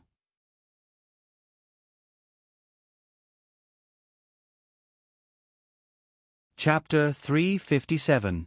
Mr. Zhang, where are you taking me? Chow Yun watched as the carriage left Huadu City. The words, Huadu, were getting further and further away from him. I've raised you for so long. Naturally, I want you to do things for me. Zhang Liang glanced at Chow Yun. Only now did he realize that Chow Yun was quite good-looking, except for the birthmark around his eyes. Haven't I been helping you? I finished all the work you've given me, Chow Yun said calmly. What's wrong? From your tone, it sounds like you're unwilling. Is it so bad to follow me? It's much better than how you used to live by stealing chickens and dogs. Zhang Liang couldn't understand. Why wasn't Chow Yun like other people? He was burning incense to be able to follow him. Sneaking around isn't good, but I'm free. What's the point of being restricted by you? Chow Yun sat in the carriage with his back straight. Freedom? You want freedom? Zhang Liang chuckled. Little friend, your request seems a bit too high. After a while, Zhang Liang continued, it's not that you can't do it. As long as you help me and do it well every time, I can let you have 2 days of freedom a week. When Chow Yun heard this, he thought, good guy, giving me 2 days off a week. Did he learn this from the human world? Chow Yun didn't say anything else, but in Zhang Liang's eyes, they had reached an agreement. However, Zhang Liang continued, whether or not you have the right to negotiate with me depends on how capable you are. However, in 2 years, when you've grown up, I'll help you find a way to remove the birthmark on your face. You can directly go hang a leading role. Chow Yun's 2 fists were tightly clenched. The carriage traveled for about half a day before Zhang Liang brought Chow Yun to a neighboring town. He then took out a letter and said to Chow Yun, today, I told you to do this. If you do it, then I promise you that you will take a day off every week. If I can't do it? Chow Yun looked up at him. If you can't do it, you'll be demoted to a second-class servant. However, if you can't do it, it depends on whether you can escape with your life. Chow Yun took the letter. Since the thing you want me to do is so dangerous, then if I finish it, I want to take 2 days off every week. Chow Yun looked at Zhang Liang indifferently. After a long while, Zhang Liang said, you're really bold. Those who disobey me all die very miserably. But looking at your appearance, you seem to have a card up your sleeve. Zhang Liang smiled sinisterly. If you really succeed, I'll promise you. Zhang Liang wanted Chow Yun to go to the city lord's house to steal their seal and then stamp it on the letter. What does the seal look like? Zhang Liang took out a notice. It was obviously torn from the wall. There was a big seal on it. Although it wasn't clear, one could vaguely tell what words were engraved on it. Is there nothing clear? Could there be something similar? Chow Yun frowned. Not at the moment. There won't be anything similar. There's only one, and it's unique. As long as you find it and stamp it, your mission is complete. As for how you complete it, I don't care. I'll wait for you here. If you don't come out by tomorrow morning, then I'll probably catch you. I'll be your backup. If you want to live, stamp it and come out with a letter. There's only one exit here. Don't think about coming out from other places. Chow Yun looked at the city lord's mansion in front of him. It was heavily guarded. There were nearly 20 soldiers lined up on both sides of the gate. Each of them was wearing armor and had long swords at their waists. They had imposing appearances and looked like people who had fought on the battlefield. He assessed his current situation. If he didn't help Zhang Liang, he would probably die faster. However, if he helped him, he would be helping the tyrant. This wasn't a good opportunity to escape. Around his carriage, Chow Yun had already seen countless people hiding in the dark. It seemed like he really had to be a thief today. Zhang Liang gave him a map and told him to carry it with him. Chow Yun got off the carriage and assessed the height of the wall. It was 3 times as tall as him. Did he have to find a ladder? He looked back at the carriage. Zhang Liang's figure was faintly discernible. There was no sign that he would help. He could only go around to the side where there was no one. He saw a large tree with lush leaves. He shook it lightly, but there was no response. The tree was still quite far from the top of the wall. Even if he wanted to climb up, he still needed a rope to swing over. Thus, Chow Yun used the same trick again. He wrapped the vines together and made a rope. He hooked it onto the sharp corner of the wall. He pulled hard and found that it was quite sturdy. Thus, he didn't look back at Zhang Liang and used his hands and feet to climb up the tree. He climbed a little higher and looked into the wall. He saw a few houses were brightly lit. However, the bottom of the wall happened to be in the blind spot of the lights and was blocked. Chow Yun didn't hesitate and tied the end of the rope to the tree. Then, he slowly climbed from the tree to the wall. Zhang Liang could see clearly from the carriage. This iron egg was smart enough, but he didn't have enough devil chi. He couldn't even climb over such a small wall. It seemed like his ability was only so-so. He didn't know if he could succeed tonight. Moreover, his rope was tied very tightly to the tree. Zhang Liang shook his head and watched how he would fall. He saw Chow Yun finally reach the wall. He pulled the rope tied to the tree and untied it. Only then did Zhang Liang realize that Chow Yun had tied a slipknot. Just like that, Chow Yun threw the rope over and successfully reached the wall. At this moment, Zhang Liang waved his hand, and 2 figures flew into the wall and followed him. Chow Yun entered the wall. He wasn't in a hurry to go in. He went directly to the most remote servant room and eavesdropped on their conversation. Sure enough, there were a few people talking about something. Chow Yun listened for a while and roughly knew what was happening in the city lord's mansion. There were guests coming tonight, so the mansion was holding a banquet. Chow Yun climbed up a taller tree and looked into the mansion. He saw a brightly lit place with people going in and out. That should be where the banquet was. The other courtyard was the largest in the mansion. It was surrounded by a circle of green plants. The lights were dim and there were clearly fewer people, but there were still a few servants guarding the door. The map wasn't very clear, but according to Chow Yun's analysis, that was his destination, the study room. Chow Yun carefully observed the surroundings of the study. There was a circle of fog surrounding the study. Chow Yun guessed that it was either a formation or a mechanism. It seemed like the city lord of this place was very strict with places like the study. Chow Yun had a plan in his heart. He might not be able to enter the study room. The key now was how to avoid these servants and smoothly get the things he wanted. Chow Yun circled around the study room. There were 2 windows in the room that were tightly shut. Chow Yun directly went to one of the windows. With a surge of spirit power in his hand, the window bolt directly opened. Chow Yun gently pushed and the window opened a crack. Chow Yun didn't go in. Instead, he carefully looked outside the window. The layout of the entire study room was very simple. There was a desk, a chair, and a row of bookshelves. The place with most of the bookshelves was the various compartments of the bookshelves. Chow Yun directly pulled out every compartment to look for the seal. When he found the 10th box, he found a hidden box with a mechanism on it. This made Chow Yun curious. He unlocked the mechanism and opened the hidden box. He found a flat object inside. He took the opportunity to suck it over.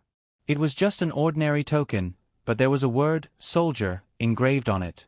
It seemed to be a commander's seal. Chow Yun casually put the commander's seal into his bosom and continued to search. Finally, he found the seal in a hidden box at the bottom of the desk. He looked at the seal in his hand. The circle of words was clear and powerful.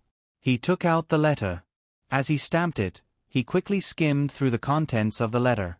After reading it, Chow Yun's hand suddenly paused. He was somewhat unable to continue stamping the letter. The contents of the letter set off monstrous waves in his heart. Chow Yun thought of the blurry notice that Zhang Liang had shown him. His heart moved. He purposely dipped a small piece of the mud in the middle of the letter and then pressed the seal onto the letter. After doing all this, Chow Yun returned the window to its original state. Without alerting any of the servants, he directly left the city lord's mansion. When he sat across from Zhang Liang had just finished his third cup of tea. So fast. Zhang Liang looked at Chow Yun, who was sitting across from him. He was calm and composed, without a trace of nervousness. It was as if he had just gone out for a leisurely walk. Chow Yun handed the sealed letter to Zhang Liang. Zhang Liang carefully looked at it. His eyes revealed a look of admiration. "I really didn't misjudge you. Little thief god, you really aren't simple." He casually took out a night pearl and handed it to Chow Yun. "This is a reward for you. Take it." After that, he laughed happily, and the group of carriages immediately started moving, heading towards the city's foothold. When they arrived at a courtyard in the city, Zhang Liang let Chow Yun rest first. Then, he called the two servants who were following them over and had them report the situation in the city lord's mansion in detail. The two servants vividly described Chow Yun's intelligence, farsightedness, and boldness. He first went to Servant Yun's room to inquire about the situation in the residence, and when he found out that there was a banquet, he followed the map to the study room. That was a place we had not attacked for a long time, and we were blocked every time. However, Chow Yun had a way. He opened the window somehow, and with just a stretch of his hand, the things in the study room fell into his hands. It was really too miraculous. He searched through them one by one, and in just a short while, the study room was turned upside down. However, he was very careful, and he put all the things that had been moved back to their original positions. It was impossible to tell that they had been moved. Finally, he found the seal, and after stamping the letter, he came out. There was no disloyalty, and his movements were clean and neat. He was cut out to be a godly thief. "He is a master thief." Zhang Liang listened as his gaze fell on the distance. It seemed that he had really found a treasure.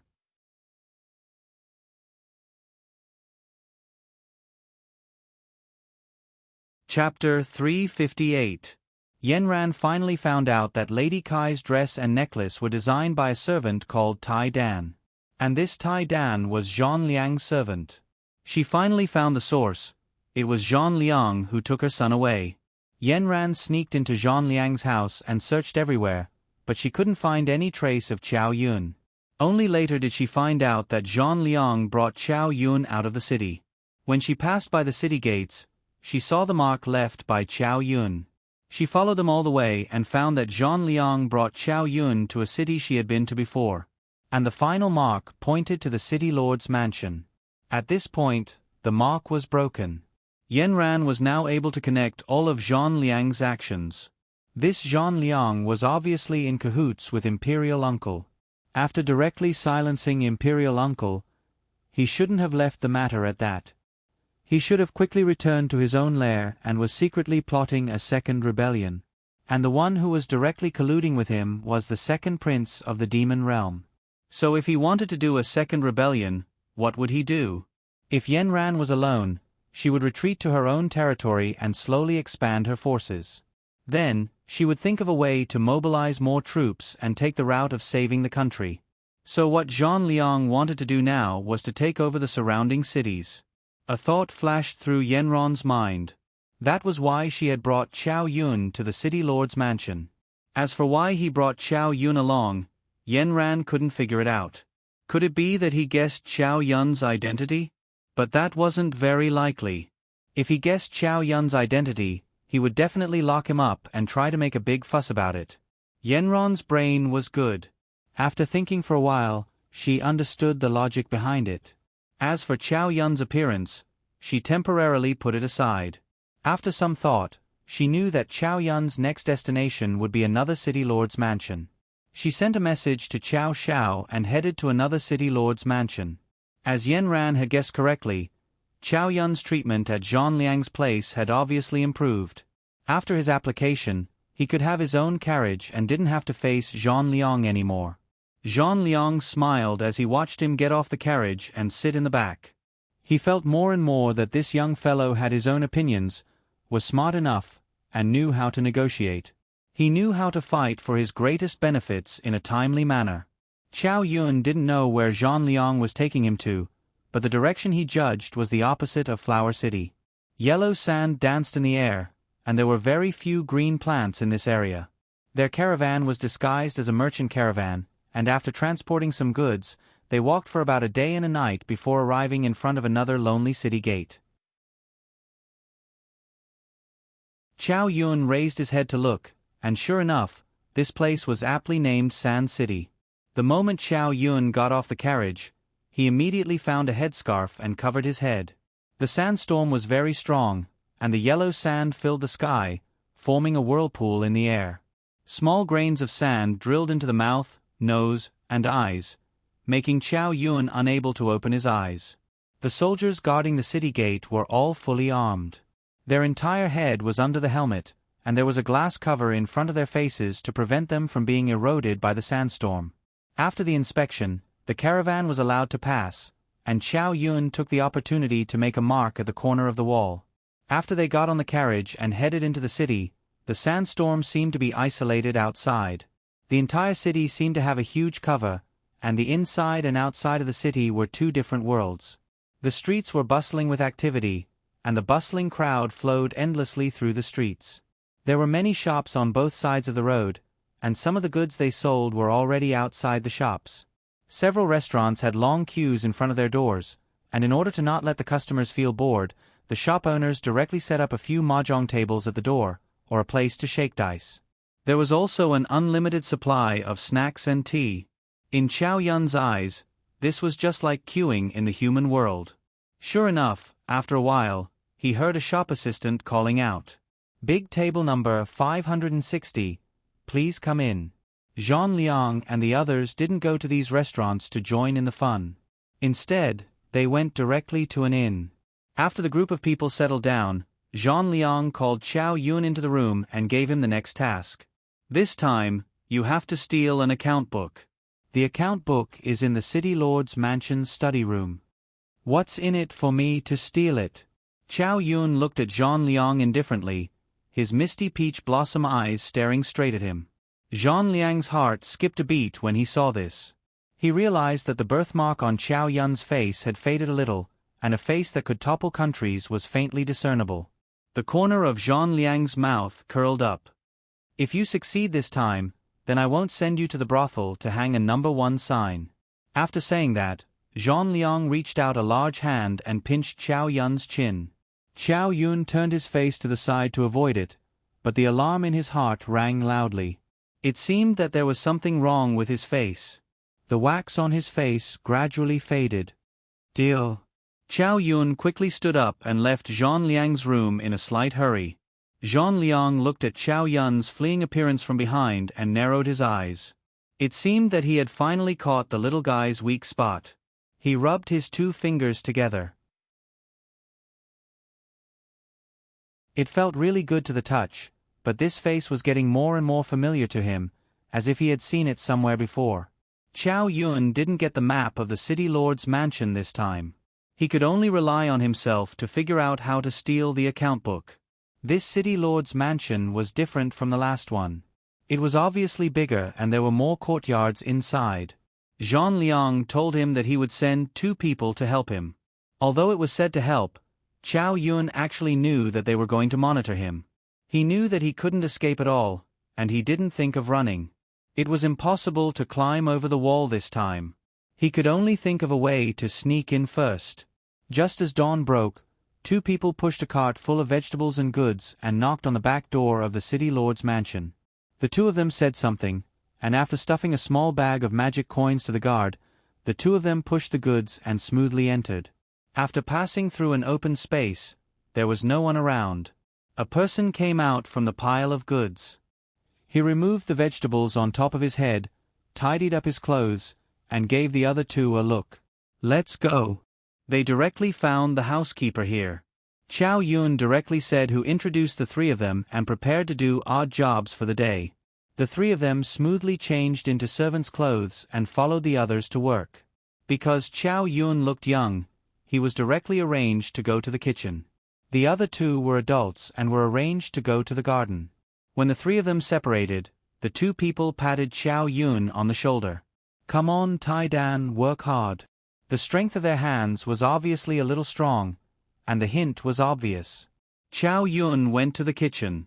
He was already familiar with everything here. His task was to light the fire, which he had taken the initiative to fight for. He wanted to find a chance to cover his face. It was too conspicuous. He squatted on the ground and worked for about 2 hours. His small face was quite dark, and there were traces of smoke all over his body. Only a pair of bright eyes were still blinking. "Tai Dan, what happened to you? You're so dirty. Hurry up and wash up. Did you choke badly?" An ant looked at Chow Yun pitifully and asked him to quickly clean up. This was exactly what Chow Yun wanted. He went next door to the pool outside the door and washed himself. Then, he took out the wax that he had placed in the bracelet and applied a thin layer on it. After it dried, he looked at himself in the reflection of the water and turned back into his ugly self. When Chow Yun returned to the kitchen, he saw a few maids coming to take some fruit. He quickly rushed up. "Sisters, where are you taking the fruit? It's a little heavy. Let me help you carry it." The maids looked at Chow Yun. Although the birthmark on his face covered some of his beauty, his cute appearance was still very likable. "Are you new? I've never seen you before. Sisters, this is my first day here. I admire the city lord's mansion to the extreme. I've accumulated good karma in my previous life to have the chance to see it." Chow Yun's mouth was as if it was smeared with honey. The maids giggled. "Take the fruit and follow behind us. The city lord is receiving guests in the study. We'll take you to see him." Chow Yun quickly took the fruit and put it in a box. He followed the maids outside. They walked for a long time, passing by pavilions, small bridges, and flowing water. They stopped in front of a house surrounded by green plants. Along the way, Chow Yun praised the city lord's mansion to the heavens. He praised the city lord's mansion as if it was a devil's palace. The sisters were like fairies that had descended to the mortal world. The maids directly coaxed him into the study. One of the sisters said, "Don't make a sound later." After entering the study, put the fruit box on the table and stand to the side. "We'll take care of the rest." Chow Yun and the maids walked in while the guests were talking. Chow Yun saw a man with a big beard sitting in the main seat. There were two guests beside him. Chow Yun guessed that the person sitting in the main seat was the city lord. Chow Yun put the fruit on the table and then stood to the side. The sisters began to busy themselves. Chow Yun's big eyes began to look around. This was a guest room. There were 2 rows of bookshelves on both sides. The books on the shelves were for decoration. There was also an inner room. Chow Yun guessed that the account book was hidden there. He had asked Zhang Liang before why the account book wasn't in the accounting room. Zhang Liang looked at him for a long time. "Little guy, you're still too young. How could you put the account book I want in the accounting room?" After figuring out the place he was looking for, Chow Yun silently retreated. This was his goal for the night. Chow Yun then returned to the kitchen and worked seriously. When the day's work was over, he dusted his clothes, paid his wages, and walked out. He walked a few steps outside and came to the rockery he had chosen. He bent down and went in, waiting for the sky to turn dark.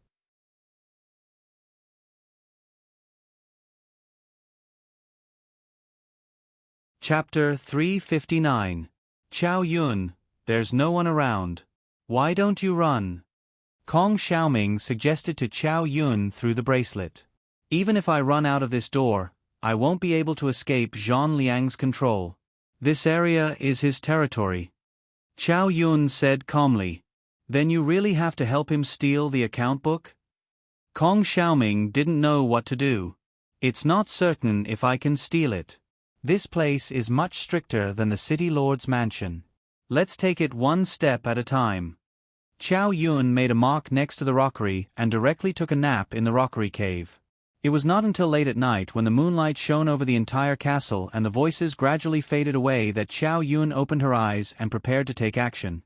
Late at night, the city lord's mansion seemed to be covered by a thick layer of fog. The yellow sand outside the city seemed to be even more rampant at night.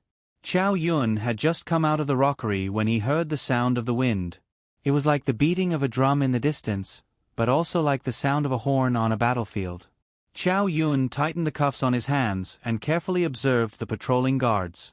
From his previous observation, there was only a 5-minute gap between the first patrol and the second patrol.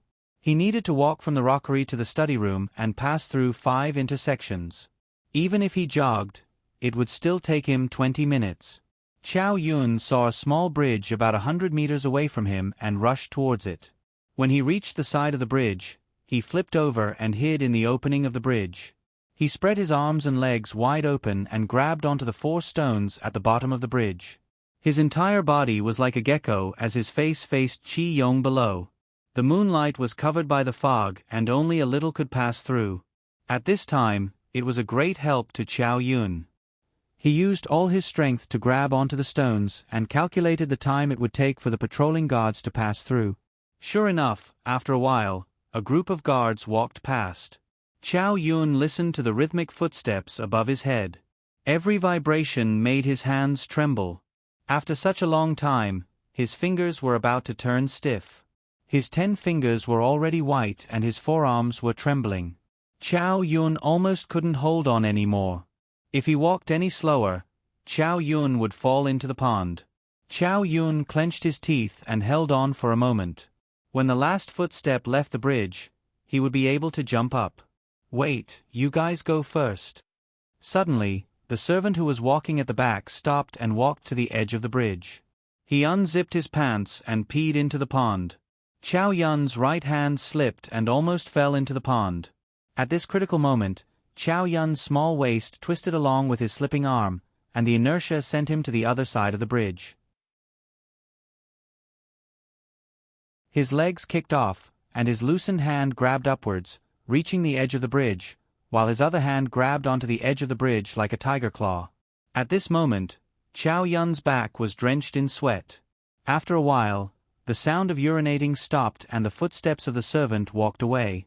Chow Yun flipped back onto the bridge. His hands were trembling non-stop and it took him a while to calm down. There were 4 more intersections. Deducting the time that the servant took to pee, he only had 3 minutes left. Chow Yun looked at another rockery in the distance and assessed his spiritual energy. He directly flew over there. Just as he hid himself, he heard footsteps behind him. Chow Yun looked at the foot he hadn't retracted in time. He grabbed a stone in his hand and flicked it to the right. Who's there? When the servants heard the sound, they quickly ran in the direction of the sound. Chow Yun took advantage of this gap and went in the opposite direction to the next intersection without thinking. Because he ran in advance, the patrolling servants hadn't arrived by the time he hid in the bushes. Chow Yun rested for a while and circulated the spiritual energy in his body. Kong Ming and Kong Xiaoming didn't dare to disturb him. The situation just now was too thrilling, and it scared them to the point of peeing. Just like this, Chow Yun, with his intelligence, finally arrived outside the study. The study was still the same as during the day, but at this time, the entire study was filled with people. Not only the windows and doors, but even the walls were filled with people. It wasn't an exaggeration to say that there were 3 layers of people surrounding the study. According to Kong Xiaoming, not even a fly could fly through. Chow Yun was worried. He looked at these servants and saw that they didn't have any intention of changing shifts. He waited for a while and found that the change of shifts was seamless. There was no place to insert himself. He looked up at the sky. Although the sky was gloomy, it didn't seem like it would rain at all. He looked around again. The two people who were supposed to help were nowhere to be seen. At the crucial moment, no one could be counted on. Chow Yun sighed in his heart. If the mission failed, he probably didn't have any value. Zhang Liang's cold heart would probably really sell him to a brothel. Before he was saved, Chow Yun was like a pawn in the hands of a human trafficker. If he was slightly disobedient, he might be sentenced to death. Chow Yun thought for a while. He looked at the densely packed servants in front of him. It seemed that he could only use an extreme method. He withdrew from his hiding place in front of the door and turned to the other side. He saw that there was also a courtyard inside. It was just that the courtyard wasn't big and the room wasn't spacious. From afar, from the shadows in the window, it seemed to be two women. Chow Yun sighed in his heart. It seemed that he had to let you down. I hope you can move faster and escape. Then, Chow Yun immediately used his spiritual power to throw the lantern hanging at the door into the grass on the ground. The lantern tilted and a spark landed on the ground. A small piece of grass was immediately ignited. Seeing that the fire was too small, Chow Yun did the same with the other lanterns. Soon, the courtyard was burned to a crisp. Then, he directly threw a large rock at the door. The two people in the room asked who it was, but there was no response for a long time. Thus, one of them opened the door to check. With just a glance, she was frightened and immediately called for the other woman in the room to run out of the courtyard. Chow Yun looked at the two people who escaped in a sorry state. They were only wearing a single layer of clothes and an outer robe. He let out a sigh of relief. Then, he immediately increased the intensity of the fire in the courtyard and spread it to a higher place. The two women also screamed in panic at the door. Their screams and the intensity of the fire ignited the entire city lord's mansion. The servants standing at the door of the study were the closest. At this moment, they didn't hesitate and immediately rushed to the burning courtyard. In just a short while, the number of people surrounding the third floor was reduced to 10 people. After a while, they heard people shouting from afar, "Someone come and help, the fire is too big." The people at the door of the study looked at each other. In the end, one of them gritted his teeth and said, "You two watch the door. We'll go put out the fire. If there's anything we don't understand, immediately call for us." After that, only 2 people were left at the door of the study. Chow Yun immediately moved like a rabbit. Taking advantage of the chaos, he directly used his spiritual power to open the window. Then, he went in. Outside, there was a hubbub of people running around. They were all people carrying water back and forth. However, inside the study, it was so quiet that one could hear a pin drop. With the help of the fire outside the window, Chow Yun looked at the layout of the study. It was so simple that everything was clear at a glance. Chow Yun was extremely suspicious of whether the account book was in the study. Other than the table, chairs, and pen and ink, there wasn't even a book to be seen. Chow Yun thought of the large bookcase in the outer room. Could it be that the account book was hidden there? Chow Yun knocked on the walls of the entire inner room, but there was no abnormal sound. He could only go to the outer room and look at the large bookcase. However, the books of the demon realm were really too complicated.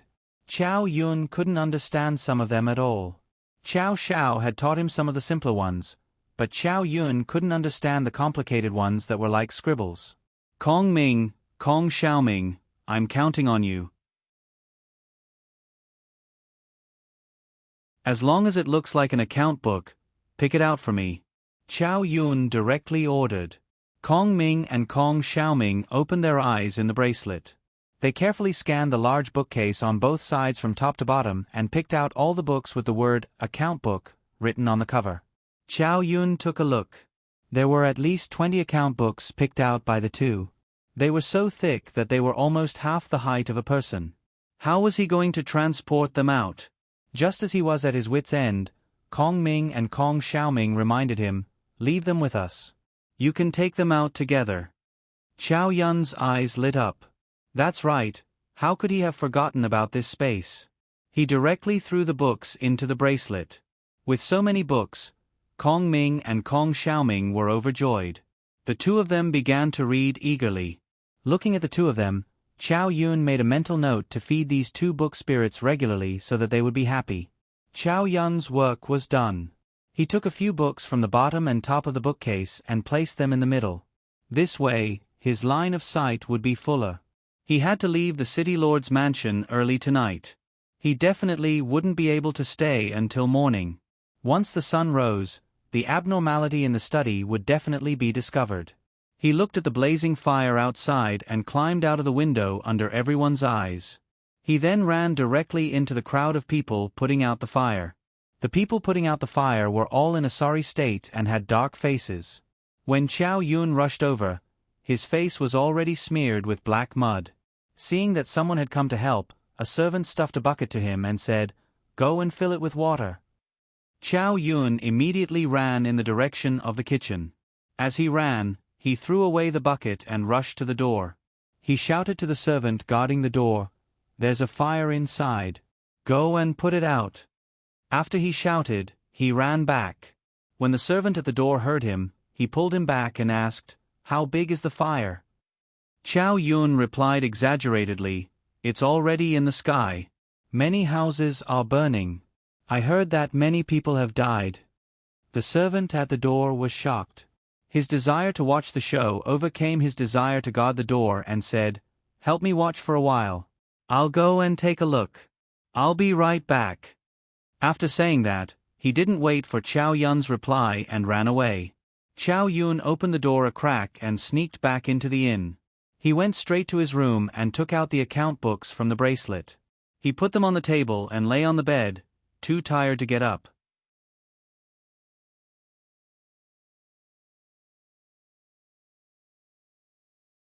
Chapter 360. Chow Yun, don't sleep yet. Those account books can't be taken out just like that. We looked at them for a while just now. There's something fishy about them, Kong Xiaoming shouted from the bracelet. Chow Yun had already heard footsteps outside the door. He guessed that it must be the human trafficker, Zhang Liang. He quickly threw the account books into the bracelet. After a while, a few of them were thrown out.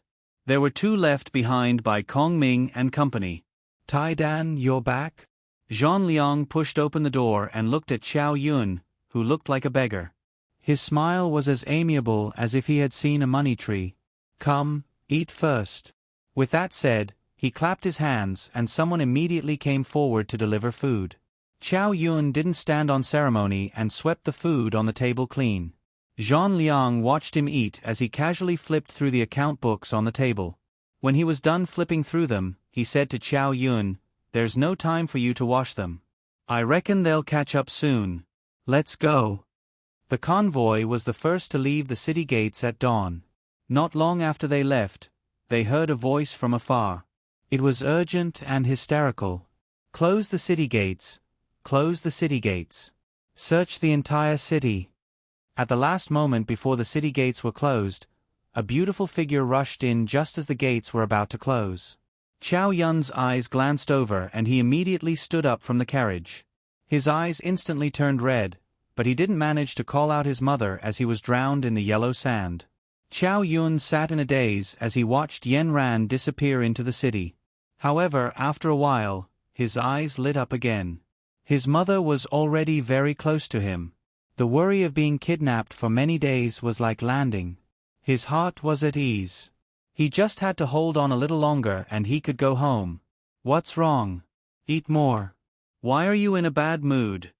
Zhang Liang picked up some food with his chopsticks and placed it in Chow Yun's bowl. Chow Yun glanced at the food in his bowl indifferently and silently ate it. "Your account books are very useful, and you're the only one who came back. My other two subordinates were said to have been captured. In the end, they could only bite their tongues to commit suicide. Tell me, how did you not get caught?" Zhang Liang smiled at Chow Yun as if the death of two people under him was as normal as drinking water. Chow Yun said slowly, "I just set a fire, then sent people away and stole the account books." Zhang Liang heard him speak casually. How did his two subordinates die? He didn't say anything else. Before he left, he said to Chow Yun, "Get ready. Come with me to discuss business later." Zhang Liang brought Chow Yun to the middle of the yellow sand. In the yellow sand that filled the sky, their convoy moved at a moderate pace. Just as Chow Yun felt that they had entered the depths of the desert, the scene in front of him suddenly changed. The yellow in front of him suddenly added a bit of green. It was originally specks of stars, but they gradually connected together. In the end, a small oasis appeared. The people here looked more like the unpurified people of the demon world. They walked and walked. He didn't understand why Zhang Liang came here. It wasn't until the two of them sat in a tent that Chow Yun realized that Zhang Liang didn't ask him to leave. Then, Chow Yun stood behind Zhang Liang and listened to him talk business with the other party's leader. It turned out that there was a special kind of plant in this oasis. It was because in the entire demon world, only people who lived in this oasis could raise it. In other words, the plant was very picky. Only here could it grow and live. Chow Yun learned from Zhang Liang that this plant was a very precious medicinal ingredient. If it was added into a pill, it could be refined into a medicine that could bring the dead back to life. Zhang Liang came here to buy this plant. Chow Yun accompanied Zhang Liang and the tribe's leader to the center of the oasis. When he got closer, Chow Yun realized that it was an extremely rare red flower. It bloomed beautifully. Chow Yun was about to lower his head and touch the petals when Kong Ming and Kong Xiaoming immediately stopped him. The more beautiful something is, the more poisonous it is. This is very similar to the poppy in the human world.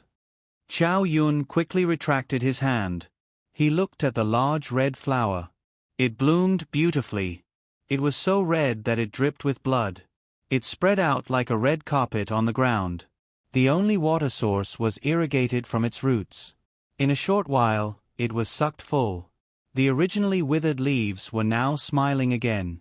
Zhang Liang and the tribe's leader looked at the large field of red flowers and smiled with incomparable satisfaction. This year's growth is especially good. You came at the right time. In another month, it will be fully mature. How much can you make with so many? Zhang Liang asked. Just a little is enough. I was afraid that I wouldn't be able to supply it. The tribe's leader smiled so widely that his mouth reached his ears. Zhang Liang was very satisfied. He looked at Chow Yun behind him and frowned. He looked completely confused. Taidan, you will slowly understand these things. If you are willing, I will teach you slowly. Remember, as long as you follow me, you won't have to worry for the rest of your life. Chow Yun frowned and pretended that he didn't understand. This was the effect that Zhang Liang wanted. Zhang Liang casually handed him a small night pearl. Don't you like this kind of thing? Take it and play with it.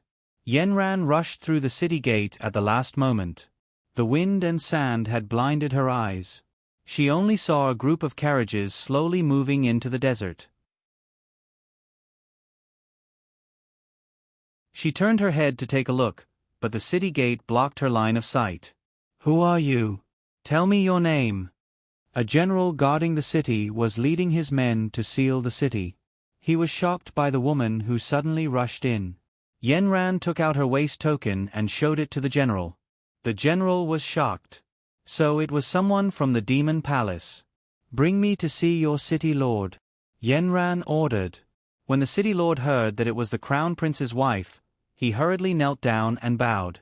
The city lord here was surnamed Sand, and the city was called Sand Capital City. Sand Lord introduced the basic situation of Sand Capital City to Yanran. So this is a desert. When the demon lord came here, he helped them to add a cover over the sky. That's why the people of Sand Capital City can live and work in peace and avoid the extreme weather of the desert. Therefore, Sand Lord was very grateful to the demon lord. Yanran looked at Sand Lord's clear eyes and knew that what he said was true. Previously, she and Chow Xiao came here to look for Chow Xiao. Chow Xiao had introduced the history of this place to her. The two talked about the recent situation of the demon realm. Gradually, Yanran didn't hide anything. She told Sand Lord about Imperial Uncle's rebellion, Zhang Liang's escape and the Crown Prince's disappearance. Sand City Lord was drenched in cold sweat. I know about this Zhang Liang. He is the second city lord in Flower Capital City. He is in the dark, but his business is very big. We have many merchants who do business with him here. But Crown Prince's wife, do you mean that the little Crown Prince was captured by Zhang Liang? Yanran nodded. The little Crown Prince went missing in the Demon Palace. At that time, Zhang Liang was the most suspicious. We tracked him all the way here and saw the mark the little Crown Prince left at your city gate. That's why I came in. Sand Lord slapped his thigh. Crown Prince's wife, don't worry. We are searching the entire city right now. Send a portrait of the little Crown Prince to me. I will have them search the entire city. As long as it is in my Sand Capital City, there is no one that I cannot find. Yanran thought this was good. She might be careless with her strength alone. If there were more people, there would be more clues. However, Yanran asked curiously, Sandlord, why are you searching the entire city? Crown Prince's wife, I won't hide it from you. I am very ashamed. I originally thought that my city lord Fu was impregnable. I didn't think that a thief would set a fire and steal all the account books in my study. Yanran was immediately alert when she heard this. Who would steal your account books? Is there something special in the account books? I don't know who would steal the account books, but some of my account books recorded large transactions in the city, and some transactions with the neighboring cities. Originally, I had just casually placed them on a shelf and didn't pay much attention to them. But when I discovered that they were missing yesterday, I realized that these account books were very important to someone. Crown Prince's wife, forgive me for being slow-witted, but I really don't understand why they would want these account books. Yanran was silent. After a while, she asked, Are there any from Flower Capital City? Yes, there are from the neighboring cities. Flower Capital City has a larger number because for some reason, they have more good things.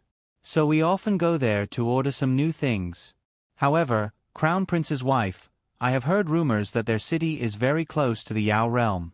It seems that many of their things are from the Yao realm. Crown Prince's wife, look, there is a box of sugar pills here. These are the ones that have been very popular on the market recently. They were also ordered from Flower Capital City. Please have a taste. Yanran looked at the sugar pills that City Lord took out from the box. They were sparkling and translucent, like glass pearls. They were very pleasing to the eye. Yanran took one and pinched it in her hand. It was very chewy, like a QQ candy in the human world. City Lord Sand looked at her eagerly. It was as if he was presenting a treasure. He hoped that Yanran would taste something new with him. Yanran put the candy in her mouth. It was different from normal candy. It was sweeter and more greasy. After Yanran ate it, she felt that it was no different from normal candy. She said to City Lord Sand, It's not bad, it's quite delicious. Seeing that Yanran was satisfied, City Lord Sand was very proud. Crown Prince's wife, you don't know. You don't feel anything when you eat the first one, but after you eat the second and third one, you will find that it tastes better and better. You see, everyone in our family has candy in their hands. Yanran's heart skipped a beat when she heard this. City Lord Sand, are you saying that the more you eat this, the more you want to eat it? What will happen if you don't eat it? Yes, it will make me want to eat it more and more. If I don't eat it, I will feel like something is missing. Yanran was shocked. City Lord Sand, there is clearly a problem with this candy.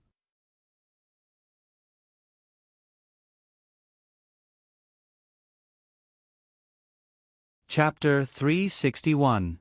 Zhang Liang brought Qiao Yun out of the oasis in the desert. Then, the convoy rushed to another area. That was also the hinterland of the desert. Recently, Qiao Yun had wrapped his entire head. The wind and sand were too strong, raging back and forth in the desert. If he was not careful, it would enter his eyes, nostrils, and ears. When they finally got out of the car and saw the locals, they realized that the locals were much better equipped than them. Everyone was wearing something similar to a gas mask when they went out. When he also received a gas mask, Qiao Yun finally felt much better. He touched his skin that had been dried by the wind and sand. It no longer felt as smooth and tender as before. His father was probably going to nag him again. He shook the headscarf that he had wrapped around his head. He heard the rustling sound of sand falling down.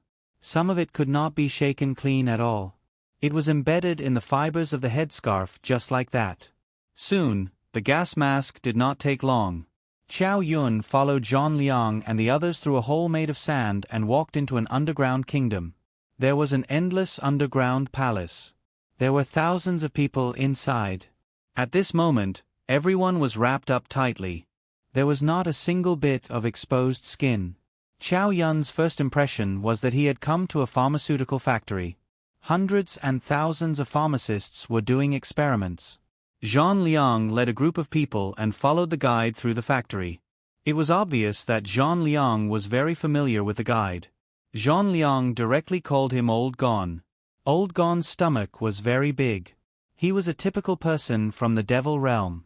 He had long horns on his head, thick limbs, and a big mouth. He looked like a hippopotamus. When he walked, dong dong dong, it was like a wooden stake knocking on the ground. He joked with Zhang Liang along the way and listened to Zhang Liang talk about interesting things outside. They laughed and laughed as they walked to the end of the underground factory. After turning a corner, Chow Yun was shocked. He saw a large patch of red entering his eyes. It was about 10 meters tall. The entire underground factory was piled up from bottom to top. It was the flower he saw in the oasis. Holy sh*T, this is a drug manufacturing base. Kong Xiaoming shouted in the bracelet. Chow Yun looked at the red flowers piled up here. They were still connected to the lush branches and tender green leaves. They were like the gentle hair of a young girl. At this moment, they were intertwined, piled up, and clustered together. The beautiful flowers on top were like shy faces, tender and alluring. The sturdy fruits were like newborn babies, flashing their tender and puffy faces, making people want to pinch them. Old Gon pulled out a flower from the side and held the fruit in his hand. He pierced it with a dagger and saw that the fruit looked like it was overflowing with milk. Along the surface of the fruit, a milky white liquid flowed out. It looked pure white and flawless, making people want to get close to it and protect it. After a while, the white liquid that flowed out gradually dried up and finally turned into a dark brown color. Old Gon handed the round fruit in his hand to Zhang Liang. Zhang Liang took it in his hand and looked at it carefully. Then, he handed it to Chow Yun. "Do you want to eat it? It's very sweet." Chow Yun took the poison that he saw and pretended to be puzzled. "What is this?" Zhang Liang laughed. "You haven't seen it before? This is good stuff." The group of people finished looking at the flowers and came to another warehouse. They saw that this warehouse was filled with countless boxes from bottom to top. Old Gon took out a small box and handed it to Zhang Liang. "The candy this time is sweeter than before." "Oh, it looks even more crystalline and translucent. Bruiser, try one." Zhang Liang took out one and handed it to Chow Yun. "Chow Yun, don't eat it. This is a drug," Kong Xiaoming shouted in the bracelet. Chow Yun's eyes flashed as he took the candy and put it in his mouth. But at that moment, his palm moved slightly. Zhang Liang thought that it had entered his mouth, but in fact, Chow Yun threw it into the bracelet. Chow Yun pretended to chew and said to Zhang Liang with a frown, "There's nothing special about it. It's just a normal candy. It's slightly sweet." Zhang Liang's smile widened. Old Gon smiled sinisterly at this scene and stuffed an entire box of candy into Chow Yun's mouth for him to eat slowly. Chow Yun now completely understood that this was a drug factory. The poppy flower was the raw material for their drug production, and the final product was the candy. Chow Yun's gaze deepened. It seemed that this Zhang Liang was definitely a poisonous snake hiding in the dark. Where was he going to sell so many candy? Lord Sand Dust was shocked by Yenron's words. "Crown Princess, this is just normal candy. What's wrong with it?" Yenran said seriously, "I suspect that this candy is a drug. It's addictive. If you can't eat the candy, you'll lose your mind and crave it. I want to ask Lord Sand Dust, how long have you been eating this candy? Lord Sand Dust jumped in fright when he heard this. He recalled and said, "This seems to be half a month ago. When my steward went out to purchase, he brought back some. They said that it was very popular on the market. Is there really a problem? I hope my guess is wrong, Lord Shah. How about this? Can you ask all the people in your residence to stop taking this kind of sugar pill?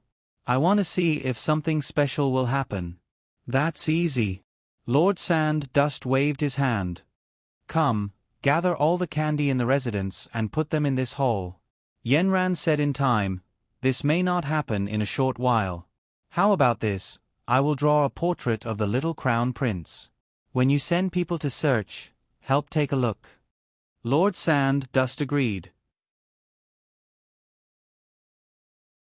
Taking out a pen and paper, Yenran drew about 10 portraits of Chow Yun. "City Lord Sand Dust, I hope that you won't tell them the little crown prince's identity first. I'm afraid that if his identity is made public, it will bring him more danger." Lord Sand Dust agreed and immediately handed the 10 portraits to the leader of the search team. "Go and check all the outsiders in the city. As long as there are boys around 10 years old, bring them all here." Yenran saw how efficient City Lord Sand Dust was and secretly praised him. "There's one more thing. I'll have to trouble City Lord Sand Dust to immediately send a message to the Crown Prince. When we were in Flower City, we discovered that Lord Kai Kwa of Flower City was colluding with the second prince of the Demon Realm. The Crown Prince has already gone to mobilize troops. In order to not alert the enemy, I think it's best if we station the troops here first." City Lord Sand Dust was shocked. Flower City is right next to our Sand City. They actually dared to collude with the Demon Realm? That's practically selling out their own country for glory. Furthermore, I know that the Demon Realm has always had bad intentions. When I was at the border, their second prince also sent people to negotiate with me. He wanted to cooperate with me, but I scolded him and chased him out. So I think now that Flower City has become a subsidiary of the Demon Realm, this battle is imperative. City Lord Sand Dust stood up heroically. "Crown Princess, don't worry. For this battle, our Sand City will be the strongest shield. We also have 10,000 soldiers here. If you want to fight, we will not retreat." "Good." Yenran was infected by City Lord Sand Dust's courage and sincerity. "Please send a message immediately. I believe the Crown Prince will be here soon." After the two finished talking, Yenran directly strolled around the City Lord's mansion. The mark that Chow Yun left for her was here. Soon, she also saw the mark that Chow Yun left on the side of the fake mountain. "Looks like Chow Yun must have been here before." Yenran continued to follow the mark. In the end, she found the inn where Chow Yun and the others stayed. In one of the rooms, she also found the mark left behind by Chow Yun. But from here, the clues were cut off. Just as Yenran was frantically searching the Sand City, Crown Prince Chow Shao had already transferred a group of troops from his aunt to the Sand City. Along the way, he received a message from Yenran and the City Lord. The troops that were originally going to Flower City changed direction and arrived outside the city. Yenran looked at the travel-worn Crown Prince Chow Shao from the city gate tower. Although his face was covered with a headscarf in the sandstorm, the tall and straight temperament and the figure riding on the magic beast let her know that this was her lover. The troops were welcomed in and specially found an open space for them to set up camp. Chow Shao and Yenran came to the City Lord's mansion together to face the terrible situation in the mansion. The first to act up was the City Lord's wife. She loved to eat sweets. Since the sugar pills were sent to her, she could eat several a day. After half a month, she ate several boxes of them. The next morning after the sugar pills stopped, the City Lord's wife seemed to have gone crazy and crazily shouted for sweets in the room. The maids gave her other sweets, but she couldn't eat them at all. At first, she was noisy for a while, but after a while, she was fine. But later, the episodes became more and more frequent. About every 2 hours, she would go crazy. No one could stop her. When the City Lord's wife found out that all the sugar pills had been received by the City Lord, she didn't care. She didn't even put on her shoes and quickly ran to the City Lord's study. The city lord was talking to Yenran and Xiao Xiao about Huadu City. They saw the city lord's wife rush in with tears and snot. Her hair was very messy, and she didn't even put on her shoes. The socks on the soles of her feet were black from running on the ground. The city lord saw that his wife was so unruly and wanted to reprimand her, but before he could open his mouth, his wife had already pounced on the sugar pills on the table and stuffed them into her mouth. The three people were so shocked that they didn't have time to stop her. They saw the city lord's wife sitting on the ground with her head leaning on the small table where the sugar pills were placed. Her hands were still trying to grab more sugar pills. The city lord immediately went forward and helped his wife up. "Madam, what's wrong? What happened?" The city lord's wife's eyes suddenly widened. She grabbed the city lord's sleeve and cried miserably, "Master, you can't take away the sugar pills. I want to eat sweets. I want to eat sweets. Without sweets, I'd rather die." Sand Dust Lord was pulled to the ground. He looked back at the Crown Prince and Crown Princess with an ashen face.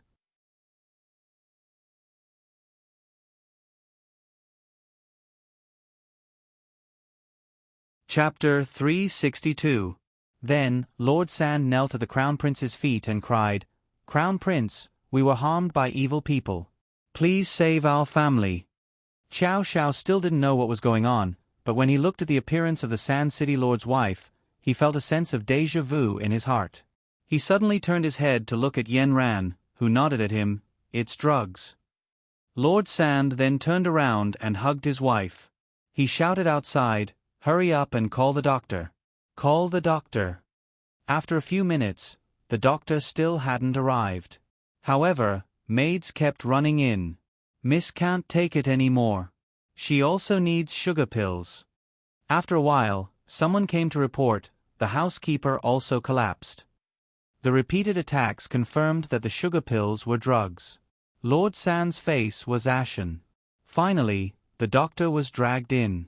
After he examined Lord Sand's wife, he immediately knelt on the ground.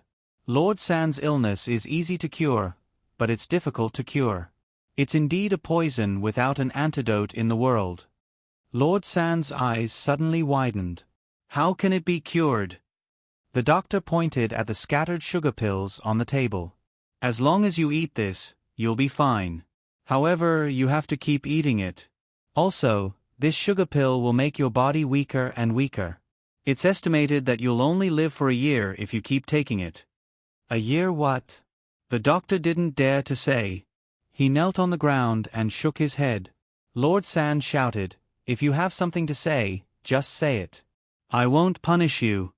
The doctor could only bite the bullet and say, "She'll die in a year." Lord Sand sat on the ground in a daze. He looked at his wife and the servants who kept kneeling at the door. He thought about himself and looked at the Crown Prince and Crown Princess in a daze. Was there any other way to save her? Xiao Xiao and Yenran said in unison, "There is." Lord Sand almost cried tears of joy. He asked the Crown Prince and Crown Princess to help save his wife. Xiao Xiao stepped forward and helped the Sand City Lord up. "Drugs are very overbearing. It's not that we really have any antidote. Drugs need to rely on one's own willpower to overcome it. We have encountered similar cases in the human world. There have been many successful detoxification. As long as there are no more drugs in the market, everyone can get better." City Lord Shah's eyes reddened. "Crown Prince, Crown Princess, what should I do now? I'm guessing that your family isn't the only one who's been poisoned in the entire city. I hope that City Lord can announce to the entire city that this type of sugar pill is absolutely not to be eaten. Secondly, please send someone to collect all the sugar pills and destroy them publicly. Thirdly, please announce the method of detoxification to the entire city. If there are people who are addicted to the drug, ask their family to tie them to the bed and not allow them to get out of bed. No matter how they beg, they can only be ignored. Let them build up their confidence and get through this period of time." Xiao Xiao said to City Lord Sand earnestly. City Lord Sand was a decisive person. "Okay, I'll do these 3 things immediately. At the same time, there's a 4th thing that I need to investigate. Where did this type of sugar pill come from? We need to put an end to all entrances and exits. Only then can we prevent it from spreading in the Sand Capital. City Lord Sand, you can go do what you need to do. Your wife will be handed over to the Crown Princess. Her spiritual power is profound and will alleviate some of her pain. City Lord Sand bowed deeply to Qiao Xiao and Yanran, then hurriedly walked out of the room. Ran, is there any news of our son? As soon as City Lord Sand left, Qiao Xiao immediately stepped forward and hugged Yanran, helping her comb the slightly messy hair on top of her head. Looking at her tired face, he knew that she was really tired during this period of time. Our son came here. I suspect that the account book in the City Lord's residence was stolen by our son. Yanran hugged Qiao Xiao back and wiped the dust on his face with a handkerchief. Why did he steal the account book? Could it be that our son was forced? Then did he suffer a lot? Qiao Xiao anxiously grabbed Yanran's slender waist. Our son is very smart and will definitely find a way to escape. Moreover, Kong Ming and Kong Xiaoming are with him. Don't worry too much. The entire Sha capital has been searched. If we can find traces of our son, that would be the best. Yanran pulled Qiao Xiao to sit down and patted his chest. I say, with your temper, don't be so anxious. You're a father, you have to be calm when things happen. Ran, you know, I'm very calm when dealing with other things, but as long as it's about you and our son, I can't calm down. Yanran leaned close to Qiao Xiao's chest. Don't worry, I feel that we are getting closer and closer to our son. At least, it's much better than not having any news a few days ago. Qiao Xiao hugged Yanran. Ran, you are the backbone of our family. With you, I don't have to worry about anything. As he spoke, Qiao Xiao's hands began to wander around Yanran's waist. Yanran held down Qiao Xiao's hands and glared at him. We haven't found our son yet, and you're still in the mood? Qiao Xiao rested his head on Yanran's shoulder and sighed. I'm really not in the mood.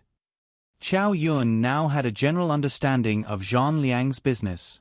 No wonder people respected him so much. No wonder people said that he was as rich as a country. It turned out that he made money from selling drugs. And Zhang Liang didn't avoid him now. He just casually handed him a candy and watched him eat it. And every time, Qiao Yun would think of a way to throw it into the bracelet. Kong Xiaoming counted that there were almost 10 candies in the bracelet, and the frequency of Zhang Liang giving Qiao Yun candies was relatively fixed. Usually, it was 1 candy a day. Qiao Yun finally saw Zhang Liang's true colors. No wonder he was so assured to keep him by his side. With this kind of candy, he could control anyone he wanted. Zhang Liang and his group finally came out of the desert, but he didn't return to Flower Capital. Instead, he went to the surrounding towns. Zhang Liang had a lot of people to meet. Qiao Yun followed him. Basically, they talked about business. There were his candies and other goods. Qiao Yun looked on coldly. He watched as this poisonous snake reached an agreement with those people with great benefits. There were also those who were relatively sober. They maintained a skeptical attitude towards Zhang Liang's business. After all, how could a pie fall from the sky? Zhang Liang didn't care. He laughed and said to Qiao Yun, not everyone in the world will like you, but in the face of great benefits, most people will surrender. And those who remain sober will be eliminated in the end. Qiao Yun secretly remembered the names and identities of those who were sober. At the same time, he let Kong Ming and Kong Xiaoming remember another business partner that Zhang Liang had successfully made. Qiao Yun, the things you've done recently will be of great value to the demon realm. This Zhang Liang has already become the emperor of this dark night. The economic lifelines of these cities will soon be in his hands. Kong Ming looked at the list under his pen and said sadly to Qiao Yun. And the account book you stole that day. It records some of the economic transactions with Flower Capital. I think it's also some dirty business. Kong Xiaoming analyzed. Qiao Yun was no longer brooding over the fact that he was unable to escape. Zhang Liang had provided him with an excellent opportunity. He would thoroughly investigate all of Zhang Liang's businesses in the kingdom. Zhang Liang also had his own account book, which recorded the income from selling the sugar pills to various places, as well as the contacts of various customers. Chow Yun felt that his opportunity had come, not the opportunity to escape, but the opportunity to obtain evidence. On this day, they came to a place called Tuching Earth City. The city was very small, and there were not too many people in the demon realm, but the Tuching Earth City Lord here had the power to cover the sky. Zhang Liang talked to him about giving him a part of the candies for free, and then looking at the market demand to talk about the order, and at the same time he would buy their food at a high price. Tuching Earth City Lord was very happy. Who doesn't want a profitable business? And they are rich in food here, and the annual output has exceeded the needs of their Tuching Earth City people. The main reason why food can't be transported out is that transportation is not developed, and eventually many of them rot in the warehouse.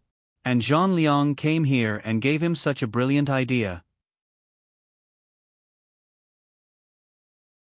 Tuching Earth City Lord really felt that a huge pie in the sky had hit his head. After the two smiled and talked about the business, Tuching Earth City Lord said that he would take Zhang Liang to the largest brothel in their city. Zhang Liang promised and was about to take Chow Yun with him. Chow Yun hurriedly stepped forward and said to Zhang Liang, "I'm a little uncomfortable. I want to eat a candy, and then take a rest. I won't go in the evening." Zhang Liang listened to the corner of his mouth and smiled. He took out a candy and handed it to Chow Yun. "Eat the candy and rest early." Chow Yun bowed his head and agreed. This was a rare time when he could act alone. He watched Zhang Liang leave with a few people, and 2 people stayed in the inn. Chow Ying knew that they were here to monitor him. He hid in the room, thinking about his plans in the evening. After dinner, the other 2 people who accompanied him heard the sound of thumping in Chow Yun's room. The 2 rushed into Chow Yun's room and found that he was holding his head and hitting the wall. "Iron Egg, what's wrong with you?" "I'm uncomfortable. I'm very, very uncomfortable." Chow Yun desperately pinched his throat and pretended to be very painful. The eyes of the 2 men flashed, and Chow Yun's symptoms were the same as what they had done before. They all knew that Chow Yun's drug addiction was acting up. One of them asked, "Have you eaten the candy today?" Chow Yun said, "Not yet. Do I feel like I want to eat candy?" One of them replied, "Yes, this candy has the medicine to cure your discomfort in it. You can eat it."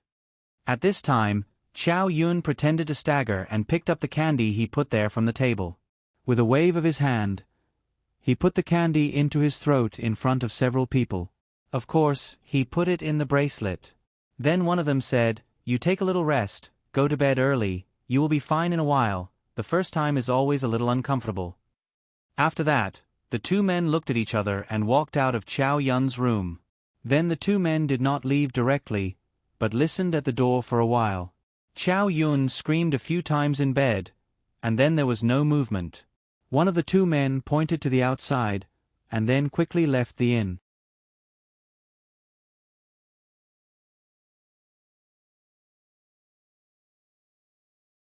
Chapter 363. There was only one person left in the inn looking at Chow Yun. He squatted at the door for a while and heard Chow Yun's shallow breathing. He should have fallen asleep, so he returned to his room and ordered a jar of wine and a few dishes. He ate freely by himself. When Chow Yun heard the movement at the door gradually disappear, he quickly got up from the bed and jumped out of the inn's window like a cat. Next to him was Zhang Liang's room, which was also his destination tonight. At this time, the street was still brightly lit. Chow Yun's small body swayed gently under the moonlight.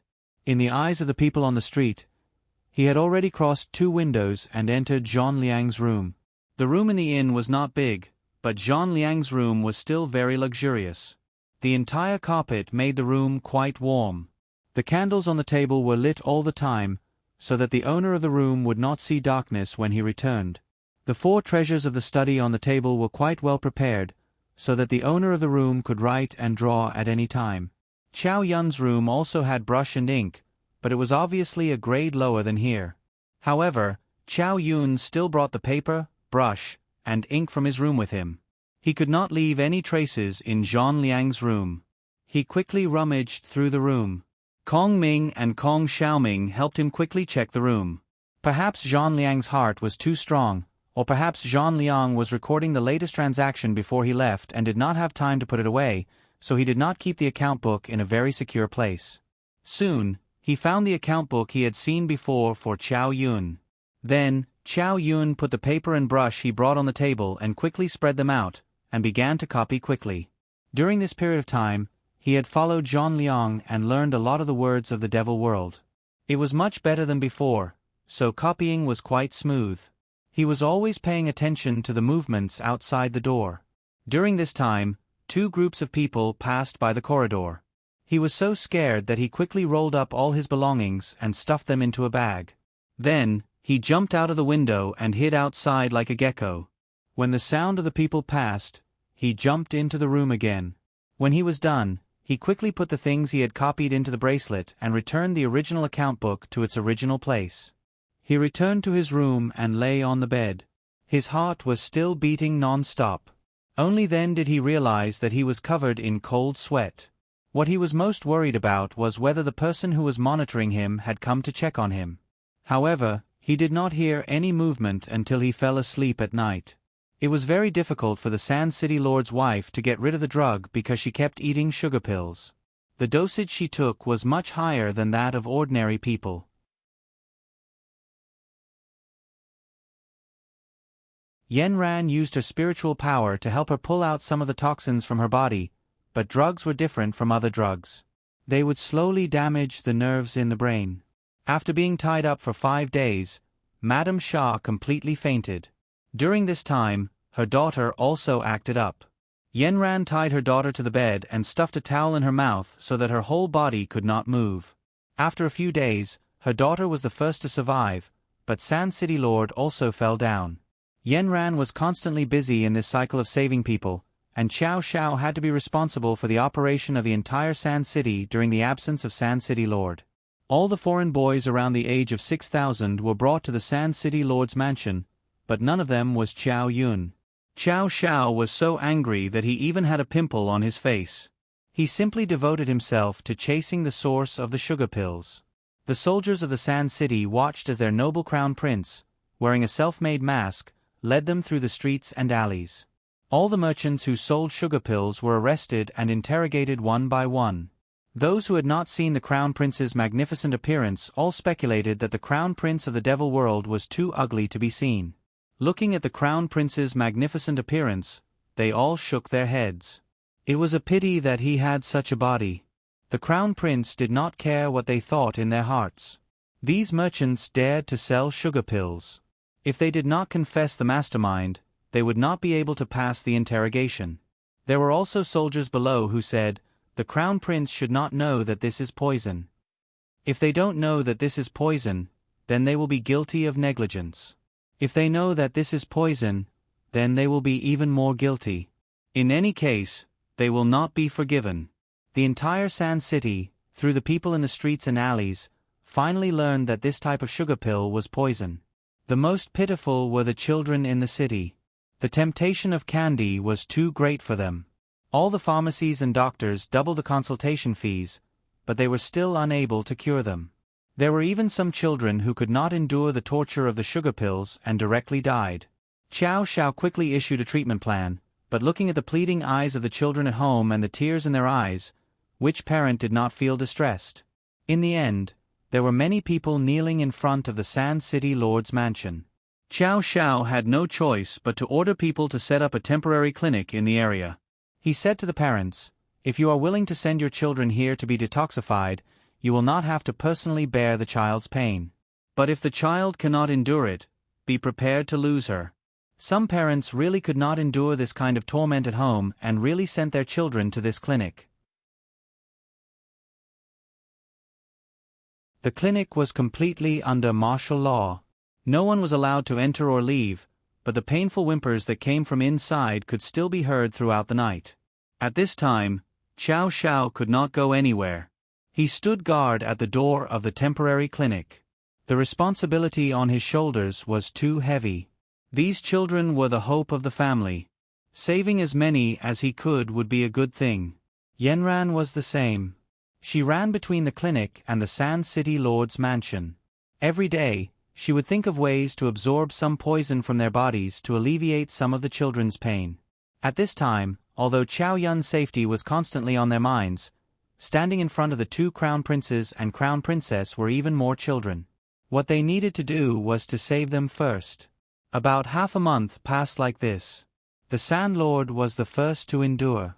After going through such a long struggle with the Grim Reaper, it could be said that he had walked through the palace of the King of Hell. He really hated these sugar pills. His wife suffered the most damage. At this time, her mind was not clear.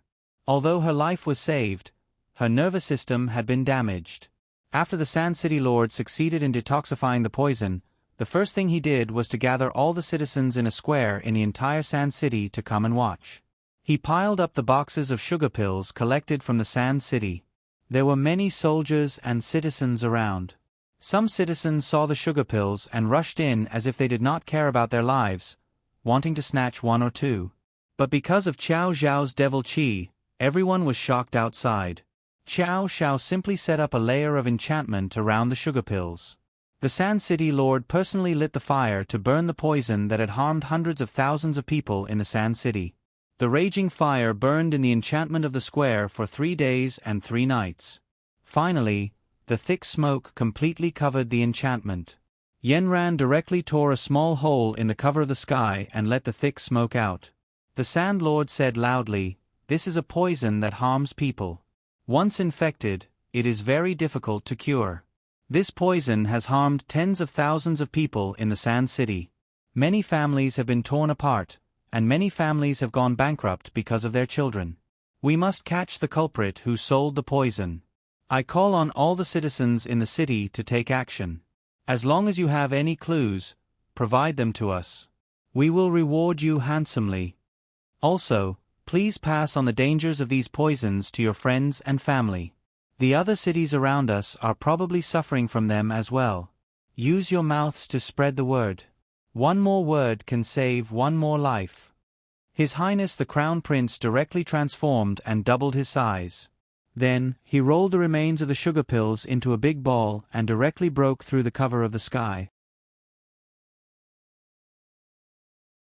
He loudly swore, "This harmful thing, let it go forever. I am the Crown Prince of the Devil World. I will never allow this kind of poison to appear in the Devil World. If anyone is found to be involved in the sale, transmission, or even hiding, I will kill them without mercy." His voice was powerful and resonant. Everyone was stunned by the Sand City Lord and the Crown Prince. They raised their hands and looked at the tall body of the Crown Prince. The masks on their faces had automatically fallen off. Only then did they discover that their Crown Prince's appearance was comparable to that of a god. At this time, he was like an immortal who had descended to the Devil World. The citizens couldn't help but kneel down and salute, shouting, "Long live His Highness the Crown Prince! Long live His Highness the Crown Prince!" At this time, someone rushed over and said in a trembling voice, "Reporting to Your Highness the Crown Prince, most of the children in the temporary medical center are already conscious. They have successfully detoxified." When the parents of the children heard this great news, they all rushed to the medical center. They saw that their children were neatly dressed and sent to the door, waiting for them to pick them up. At this time, the children's faces were pale and their bodies were weak. However, all of them were smiling with tears in their eyes. Seeing their parents rushing towards them, they didn't care about the exhaustion of their bodies and quickly rushed into the arms of their parents. The surrounding citizens all had tears streaming down their faces. For their city, for the Devil World, for the reunion of their families. Everything in the Sand City seemed to have returned to the past, to the time before all this had happened. And the city gate that had been closed for more than 10 days was finally opened again. Early in the morning, after Qiao Zhao and Yanran bid farewell to the city lord, they took a carriage and quietly left the Sand City before dawn. They had been delayed here for too long. It was so long that they didn't even dare to imagine what would happen to their son. Now, they were basically certain that Zhang Liang was a drug dealer. And their son was with him. Would he also be fed a large amount of sugar pills? They could save the children in the Sand City, but could they still save their own children?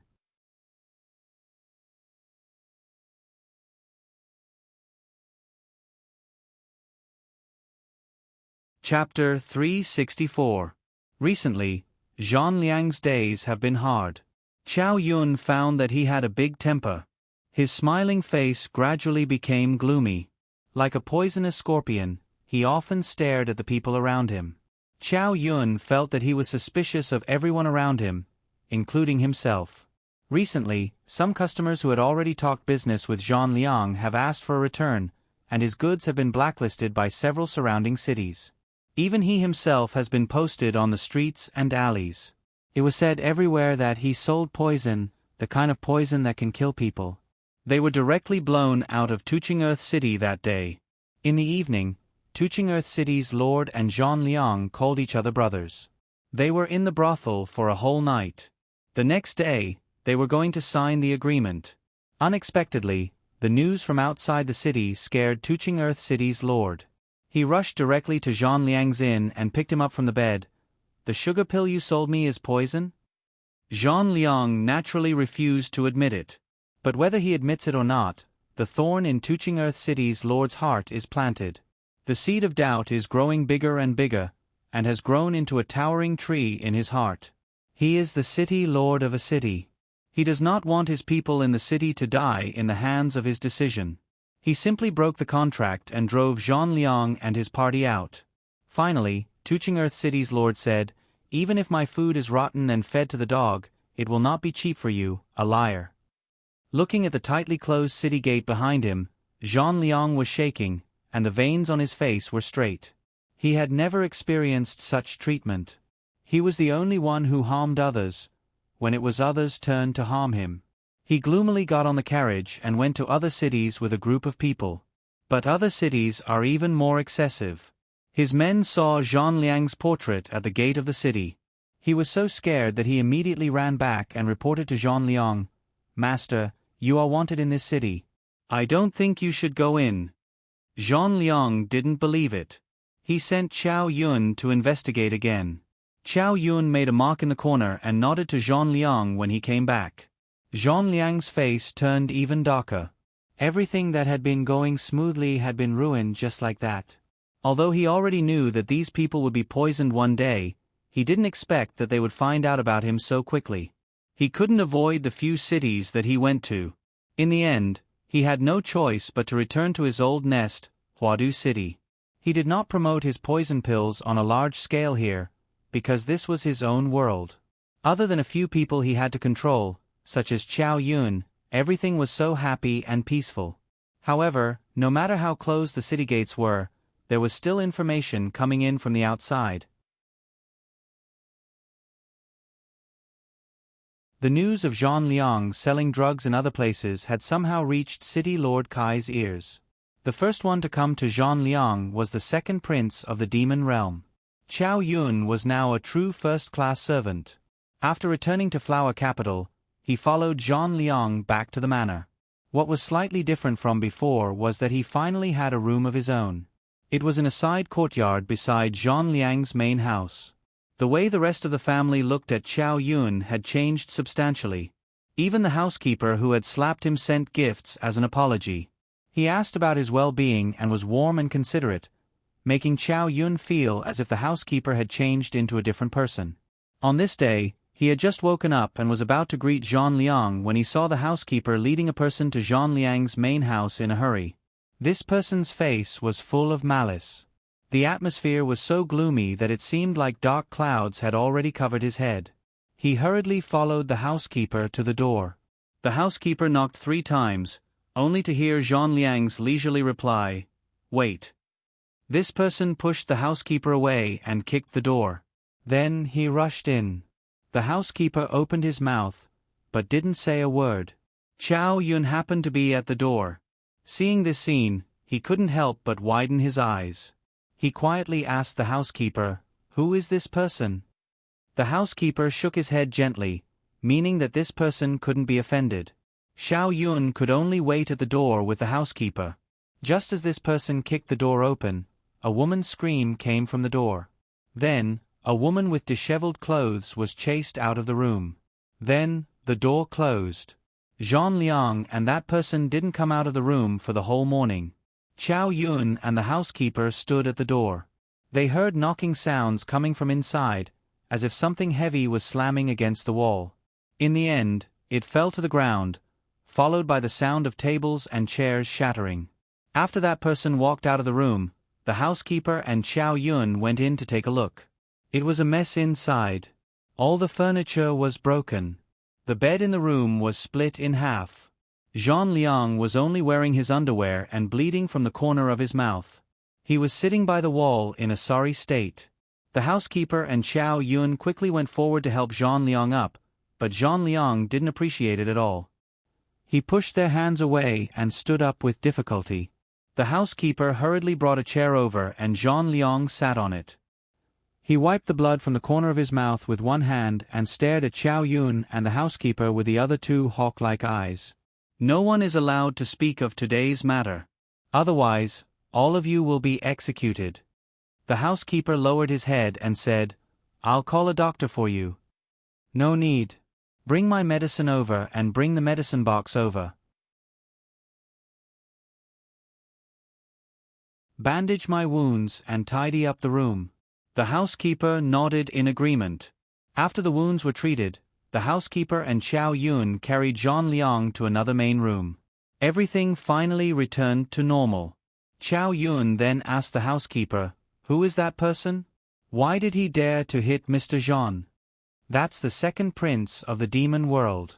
He's the true master." Chow Yun couldn't help but feel strange. Why do we, the people of the demon world, have to listen to the orders of the demon world? The housekeeper lowered his head and didn't say anything. After a while he said, "This is Mr. Zhang's own choice." Chow Yun's father had once introduced the existence of the 6 realms to him. The demon world and the demon world had always been at odds. The demon world was truly filled with demons and ghosts. They wanted to persecute others for fun. There was no reason to speak of. He couldn't figure out. Even if Zhang Liang wanted to rebel, make money, and harm others with drugs, he was still from the demon world. Why would he become an accomplice of the demon world? It wasn't until night that Zhang Liang's injuries improved. He called a few of his capable subordinates to the study for a secret talk. Chow Yun stood to the side. "I received a tip that the Crown Prince and Crown Princess have already arrived in Sha Do. Our business was destroyed by them. Moreover, they have already left Sha Do. I heard that they are going out to look for someone.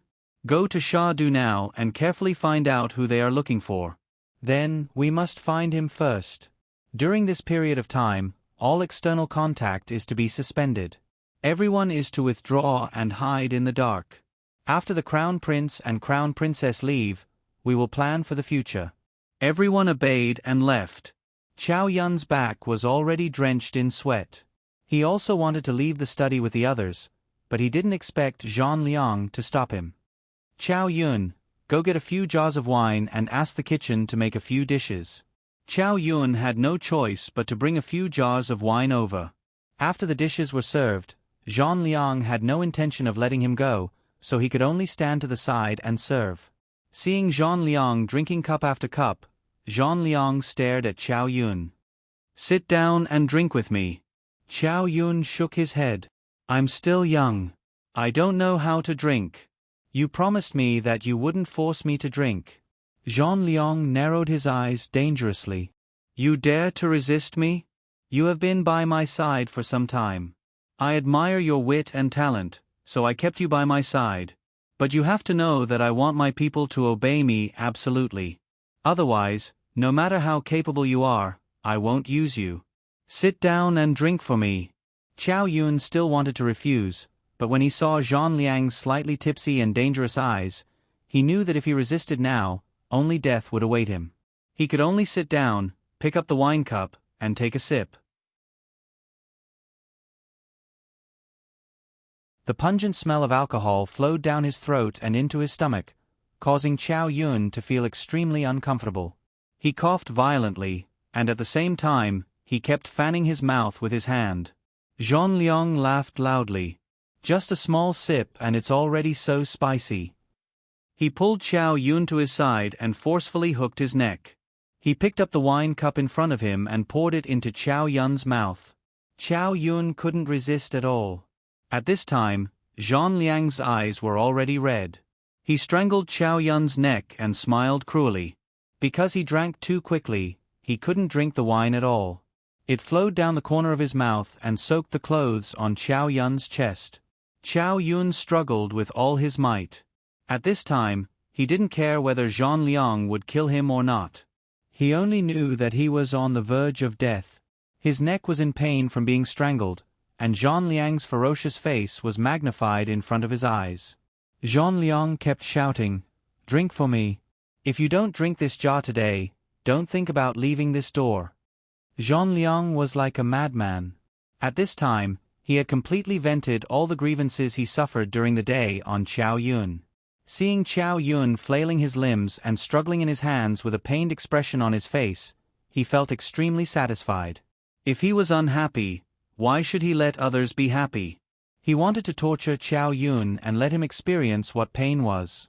Just like this, although more than half of the jar of wine was poured out, Zhang Liang still drank a small part of it. When he finally finished, Zhang Liang let go of Qiao Yun. At this time, Qiao Yun was lying on the table. He used his hand to cover his neck and desperately tried to pull it out. Then, large mouthfuls of wine were pulled out from his throat and he vomited all over the ground.